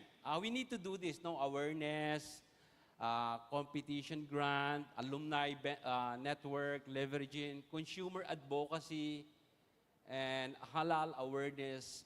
We have the venue. We have a university. We have it almost in all major area of Mindanao, and we could have a certain celebration, perhaps of Halal Month celebration, where we could showcase some of the halal product, where the venue will be the university. This is something that we could promote with, of course, support and sponsorship from the government and, of course, DTI. Next slide. Promote sustainability and ethics, no? Well, in support of the Sustainable Development Goal, of course, we have the Ministry of Agriculture just now, Dr. Muhammad Yaqub, with partnership with their ministry and our College of Agriculture and Fishery and Environmental Sciences. We could actually promote this more sustainable, halal, and eco-friendly production. Next. International collaboration, and this is wherein ASEAN University can really make a difference, because we have to admit, somehow MSU is still trying to catch up with other universities who are more advanced in knowledge in terms of halal. But with transfer of technology, collaboration, internship, and co-research, we could somehow close the gap and make the MSU system more knowledgeable in terms of the halal. So, next. In summary, ASEAN University can contribute significantly through leveraging its research, extension, education, and collaboration expertise. When you look at the BARM halal development plan, one of the main pillars for its implementation is education and awareness, as well as training. And that pillar is where the biggest strength of university comes in. With that, thank you very much for listening, and I hope you a good day and good evening. Thanks a lot. Thank you so much, Dr. Director Akram Latif, for those doable insights on our role for the halal industry. Ladies and gentlemen, let us all take a moment to thank all our panelists today. Powerhouse itong mga panelists natin because we have also on board a chemist who is expert on halal, as science on halal. At this juncture, we move on to the Q&A session. So let us begin with a question that could help us give more depth to our discussion. So this is addressed to all the panelists. Given the current capabilities of the universities or the institutions you represent, can you provide specific and achievable examples of how they can contribute to the growth of the halal industry? For Dr. Yusuf, هل يعني السؤال هل يمكنك أن يعني تقديم أمثلة محددة للتحقيق مساهمة كيفية مساهمة جامعتك عن حلال? So let us begin. Let us give first hear from Alim Siddiqui. Dr. Muhammad, right? Yeah, from the experience of the Department of Trade and Industry, we have launched a national campaign called Halal Friendly Philippines, and we are very clear on our target. Number one, what's in it for us? For the department, we are clear that at the end of this administration, with President Ferdinand Romualdez Marcos Jr., we intend to achieve around 230 billion of investment and generate around 120,000 jobs. Earlier, we have shown to you how are we going to do it. We said that this requires political will. It has to be supported by the government agencies. Next year, there will be a new bureau or office under DTI called Halal Development and Trade Office, funded, supported by the Department of Budget and Management, because we don't see halal to be very limited. Malaysia, for instance, they have Halal Development Corporation, and it's an investment arm of the national government, other than the fact that they have Zakim. With a small unit in any government institution with a very limited budget, we won't be able to deliver. We won't be able to provide platform for the academic institutions nor the small entrepreneurs to be part of the global player. So the way to do it is to make sure that very important progressive and developmental approach, political will of the national government, continuing collaboration like this, the platform that we have with the academic institutions. Sabi nga ni Dr. Akram kanina, he made mention, when you present a paper, you just don't limit it to yourselves. You have to engage your congressman, your lawmakers, your business community, and especially for DTI, and meron kaming provincial office dito, si Director Jane. What we wanted to see as an output of this is that next year when we go to Malaysia, when we go to Abu Dhabi, we bring the companies from BARM, we bring the companies from Lano del Sur to be competitive, and also para mabigyan tayo ng mga trabaho sa ating mga kababayan. The source of the government revenue, hindi lamang po from the government offices. We can establish companies, we can establish more businesses para po masuportahan yung ating mga kababayan. Maraming salamat. Yes, thank you. That was all true.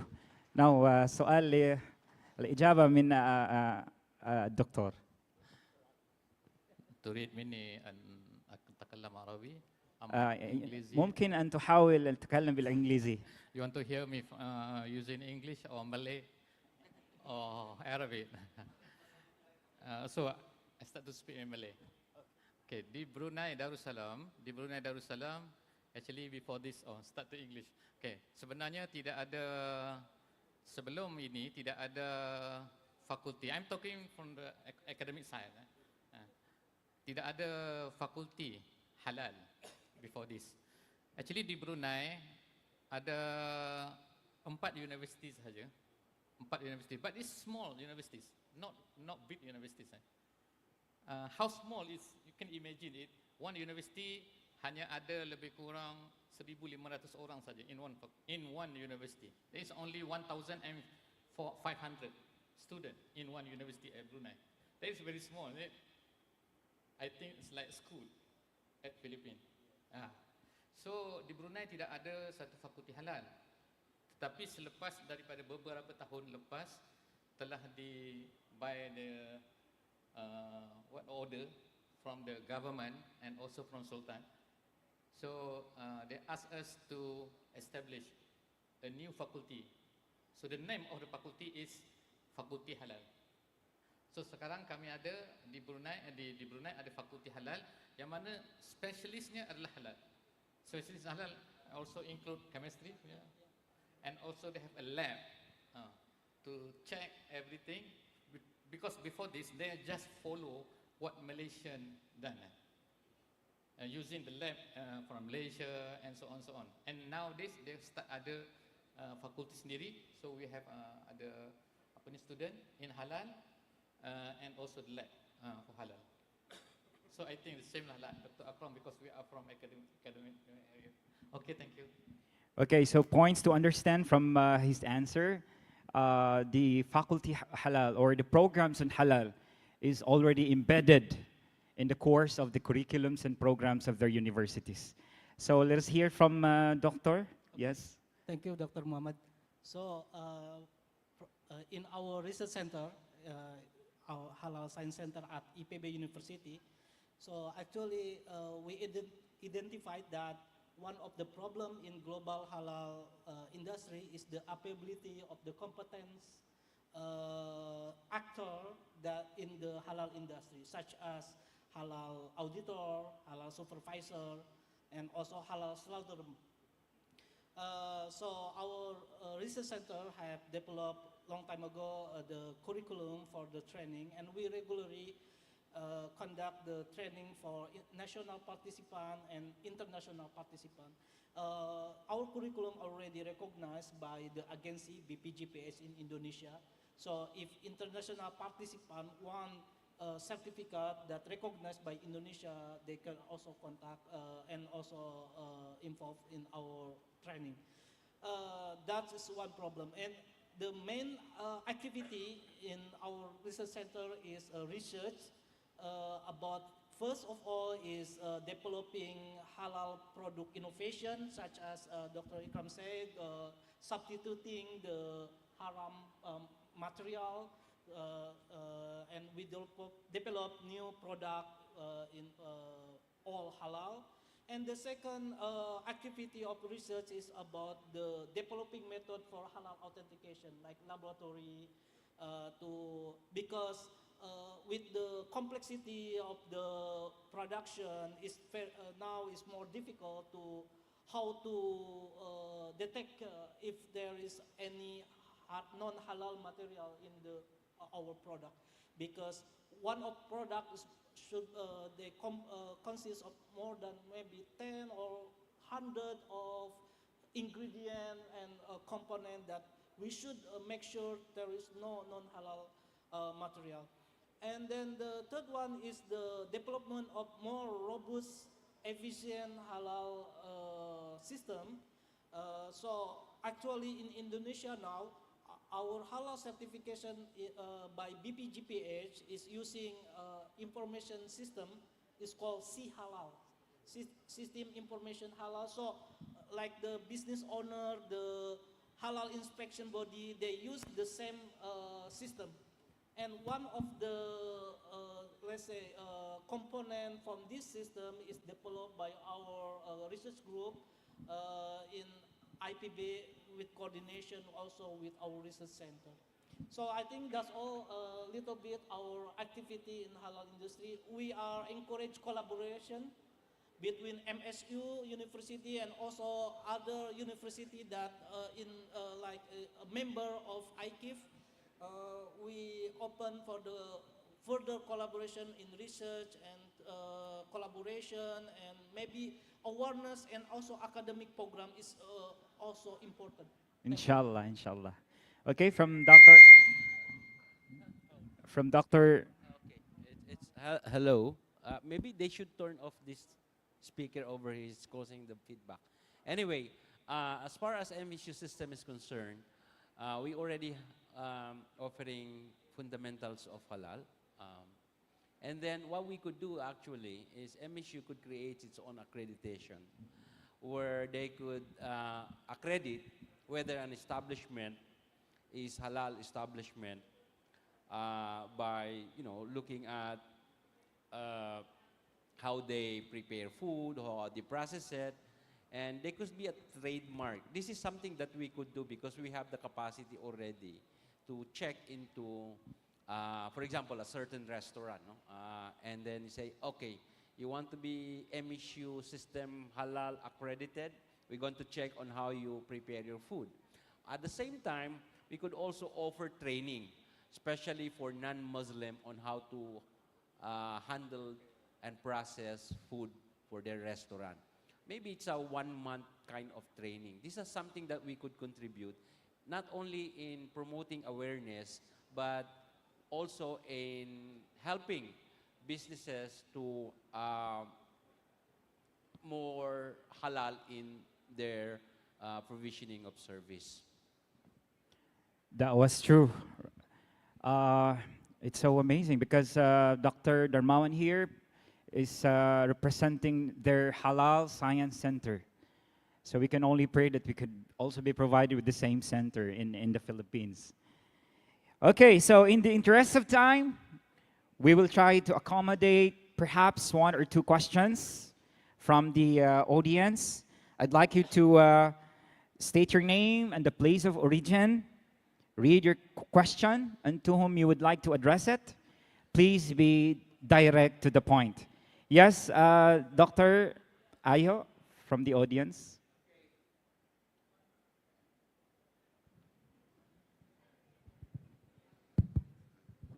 Okay, I am Abdul Kader Ayo of the Mindanao State University King Faisal Center for Islamic, Arabic, and Asian Studies.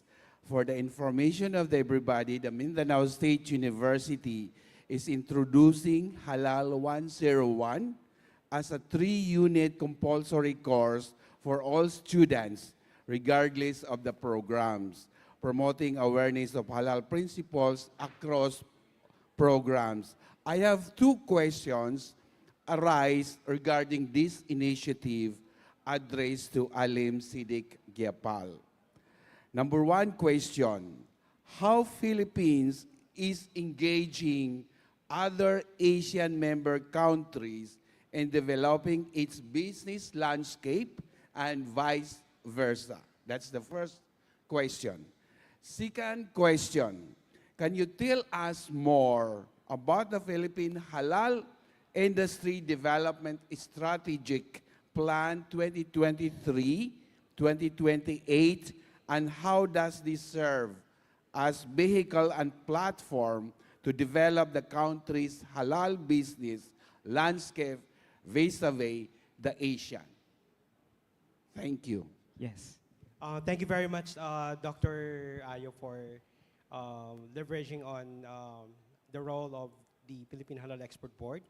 Our answer to question number 1, there are 3 ways we are working together with the members, with other members of the Association of Southeast Asian Nation in terms of developing the halal industry development in the region. Number 1, we are working on different MOUs. We have signed prior in previous years with Brunei, with Indonesia, and Malaysia. We're working into the mutual recognition. We already raised this agenda through the industry and investment cluster of the BIMPIAGA, Brunei, Indonesia, Malaysia, Philippines, East Asia Growth Area. So when we export or bring our products abroad, especially in our region, we can help each other. earlier, I think you pointed out earlier in the presentation that most of the products that we have right now, especially from the meat and poultry, we're getting it from Brazil, from New Zealand, from Australia, from the US. So why don't we leverage on the products that we can produce? Brunei, they have one of the best slaughter areas. Same so with some of the most competitive products coming from Indonesia and Malaysia. So we have to leverage into our region in terms of the import and exportation of our halal products. Number one, number two, Prof, we're also working into mutual investment generation from our region. So for example, when I go to Europe or when I go to London to promote Philippines, there are areas wherein we don't have the capacity or the expertise. Philippines is leveraging on the agri-tech and the agri-products. So I've mentioned earlier, banana and pineapple, that's one of our top export. But if some of the interests are better to be situated in Indonesia or Brunei, I also share the contacts of Brunei and Indonesia. Because to me and to us, we see that when we develop our region, we help each other and we can grow stronger with that. And number three is also to interlink the exchanges, not just with the public sector, but also the collaboration with the private sector. With the second question on what else has need to be done in terms of the Philippine Halal Industry Development Strategic Plan, we also capitalize on the members of the Philippine Halal Export Board. When we say 230 billion, this is not just the job of DTI. This is an intergovernment agency work. And I think in the presentation yesterday of Attorney Arifa Aro, the Bangko Sentral ng Pilipinas, they also highlighted the whole of government approach. So our target of 230 billion and 120,000 jobs is a whole of government approach linking with all the institutions who've been working into this halal spectrum. And very important po, Dr. Ayo, the political will of the national government, the local government units, and our collaboration with the private sector and the academic institutions. Maraming salamat po. Okay. So, another question, please. Yes, come forward. State your name and the origin, and please be direct to the point. Hello, Assalamualaikum warahmatullahi wabarakatuh. I am Serena Shao Saikol from MSU Jensen. I would like to address my question on, is there any penalty for using halal logo when business are not accredited? Because in the local industry, you would notice that there are many people who are using just halal, just like what was presented earlier. There is a halal logo when it is pork. We know that in the Philippine situation, especially in our local region, there are businesses who wrote halal in their business, but they are not accredited with any halal accreditors. I'm sorry, ma'am. Who are you addressing the question to? So, kay Sir po from the DTI. Okay, from Alim Gepa. Okay, basically, the only halal logo is not copyrighted, nor is it trademarked. In other words, as long as you don't copy someone else's trademark and copyright, which has its own specific logo, it's not penalizable. It cannot be penalized. That's why they started putting it, because you cannot bring them to court. Halal is a general term. The only way that it will be penalized if you started putting certain name of certification, but halal by itself, in the case of the Philippines, there's no penalty for that. So you can put halal pork. It's only a matter of probably awareness or education that we make our consumer aware that this is a fake halal. Maybe just for information, in Indonesia, because of the halal regulation is a positive law. So actually in Indonesia, all the label is only one label halal that issued by the BPGPS, the government agency for this halal. So if there is any misconduct, misuse is penalized by the law. Okay, thank you. I'm just sharing for happened at Brunei. Sebenarnya, so I have أتكلم باللغة يا ممكن العربية. السؤال فهمت السؤال يا في دكتور. بروناي يستخدم لوجو واحد فقط لكل الدولة، لأن لا يسمح لاستخدام أي لوجو الآخر. أما بالنسبة لريستوران مطعم لازم عليهم أن يوضع فيه هذا الريستوران لا يصلح للمسلمين. هذا اللازم. يعني for restaurant at Brunei, they have to put in front of their restaurant, this shop or this restaurant is just for non-Muslim. It is by law. If you don't put it, there is considered as illegal at Brunei. So we consider any food store at Brunei, so we can go inside and eat inside. Any food inside. Even in supermarket, they have to put their non-halal food in one place. And no Muslim can enter inside that place. So that's all. And for information also, there is no alcoholic drink at Brunei. No in aeroplane, no shop, no supermarket selling alcoholic drink. Before the Alim Gapal makes his point, for the clarity of the answer of Dr. Yusuf, he said that in Brunei, they only use one logo, one halal logo. And it is also under the law that non-Muslim friendly restaurants has to put in their restaurants yung this is not a Muslim friendly restaurant.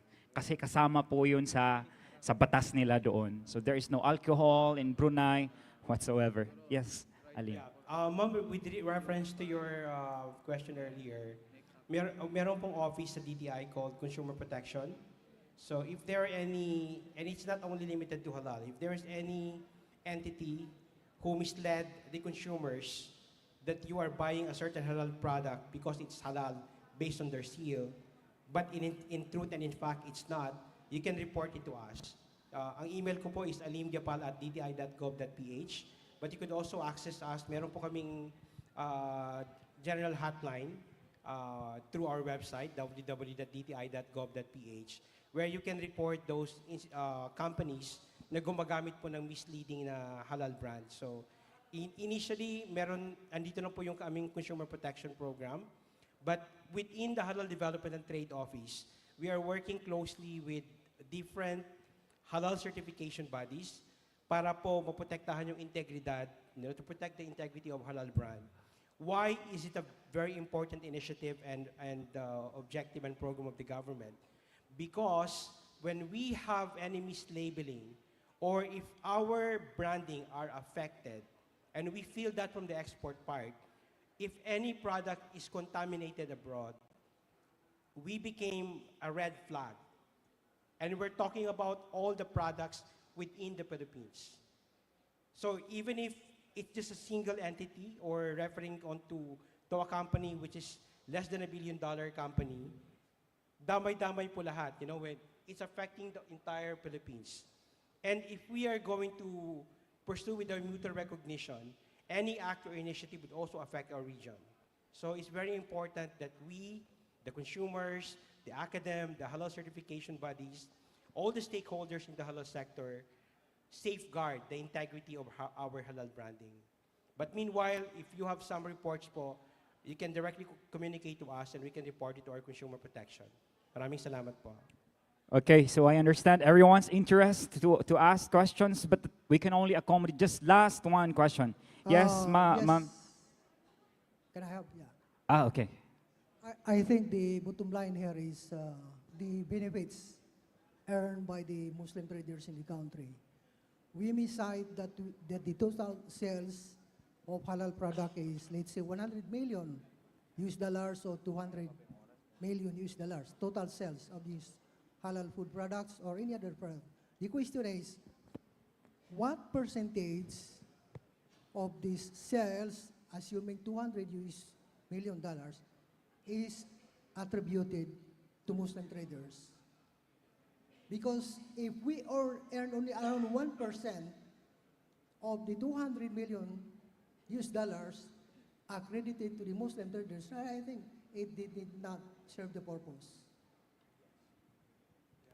To whom are you addressing the question to? Yeah, sir. Alim Gyapal, okay. Thank you, Director Ismail. If I get the question right, you're asking about the percentage of those trade and revenue sales that are representing Mindanao, especially the Muslim areas, right? Yes, very good question. My office has been encouraging every time we publish online or connect to our regional offices, which companies or product are we bringing abroad? Now, I'm a little biased on this because I'm from the Bangsamoro. I make sure that most of those companies will be coming from our areas. The challenge is that it's a competition. When you bring products abroad, and this is a good venue because earlier Dr. Akram made mention about R&D. Halal is not singled out to be a competitive product. When we have a product here from Llano del Sur or this particular region, very important, if you are a food, you have to be a tasty food. You have to be masarap. You know, masarap is like yummy. Yes. You cannot say that, oh, because you're halal, then I'm gonna buy you. No. You have to be a very, very competitive product. Number two, we also need to leverage on the packaging. Sometimes our challenge whenever I come here and I buy the local products, ang hirap-hirap pong buksan. You know, like it's so difficult to open the product. One product in Thailand, for instance, it's resealable, it's reusable, and it's easy to open. What we're saying here, Director, is that we should also not limit ourselves on the fact that we need to help Mindanao or we need to leverage on our competencies.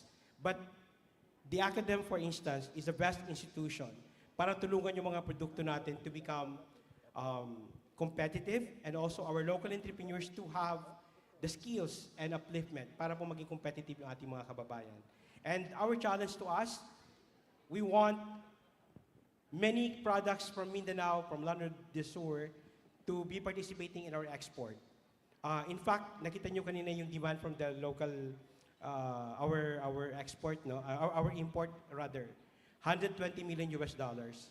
And this is a challenge to all of us. Why don't we supply those products instead of getting it from other countries? Thank you very much, po. Okay, so please, Hello. because we are time constrained, we cannot allow more questions. So should you have more questions, you can just approach our presenters after the session, inshallah. So as a takeaway for this session, I enjoin our plenary speakers to stand up. Yes, as I turn them over to our masters of ceremony. In conclusion, while there are challenges in ASEAN, halal industry in ASEAN still holds a tremendous promise. Once again, this is Dr. Professor Muhammad Jihan. I thank you all. Assalamu alaikum wa rahmatullahi wa barakatuh. Thank you, Dr. Jihan, for steering the conversation with such enthusiasm and energy. Now to award our tokens and plaques of appreciation to our plenary speakers, may I call on stage the MSU's Assistant Vice President for Academic Affairs, Dr. Hasmina Dimalna, the Vice Chancellor for Administration and Finance, Attorney Saaduddin Alawiya Jr., and of course, the ICV President, Dr. Azmi Omar. Mindanao State University and International Council of Islamic Finance Educators present this plaque of appreciation to Alim Siddiqui M. Gipal in grateful recognition for sharing his invaluable expertise and experience as plenary speaker during the 12th ASEAN Universities International Conference on Islamic Finance, signed by the head organizers.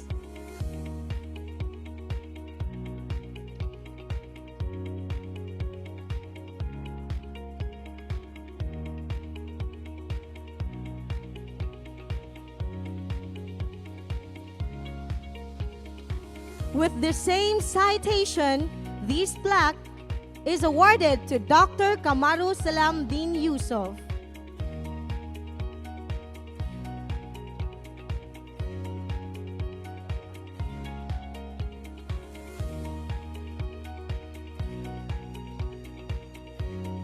Another plaque is awarded to Dr. Nuvian Darmawan.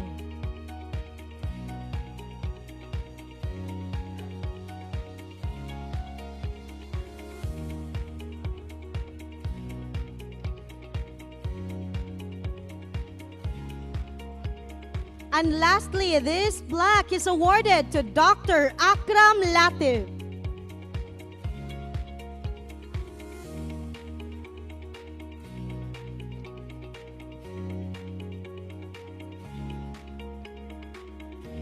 Once again, let's give our plenary speakers a round of applause.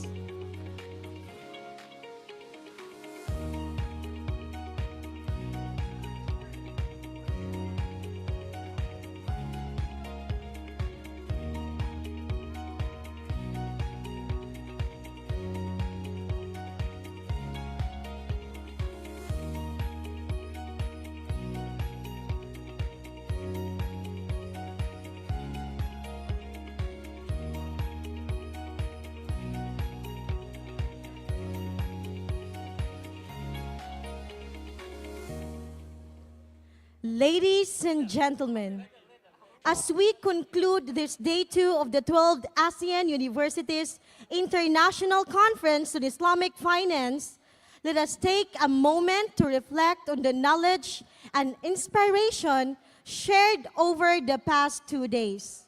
From discussions on the regulatory frameworks and technological advances to the role of Islamic sustainable development, we have gained insights that are more than just ideas on paper. They are seeds for real change, rooted in values of justice, inclusivity, and sustainability. Let us carry forward the spirit of collaboration as we continue to shape a financial future that serves all. As we bring the formal sessions to a close, I warmly invite you to join us at exactly 6 p.m. here in this ballroom for the Cultural Gala Night, where we will celebrate the rich and diverse heritage of ASEAN. This evening, it is not only a chance to unwind, but a reminder of the beauty and strength in our shared traditions and unity. May you leave today with new connections, a renewed sense of purpose, and a heart full of inspiration. Thank you once again. This is your Master of Ceremony, Zahia Balindong Haji Saleh. See you at the Gala Night. Assalamualaikum warahmatullahi wabarakatuh.